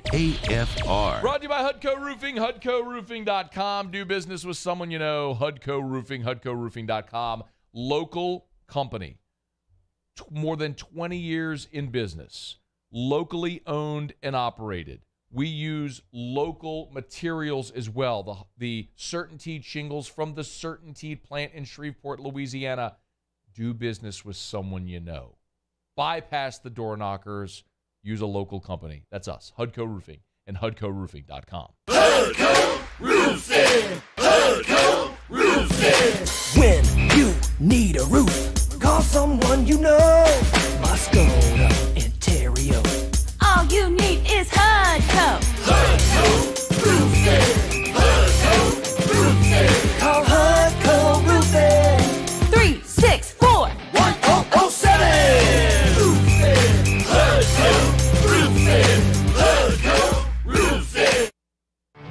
There it is, the extra mile, on the border of expected and extraordinary for those willing to go further, like vans customized for work or play, with safety and tech to keep you connected, supported by a 5-star sales, service, and finance team, and backed by the 1-star you know.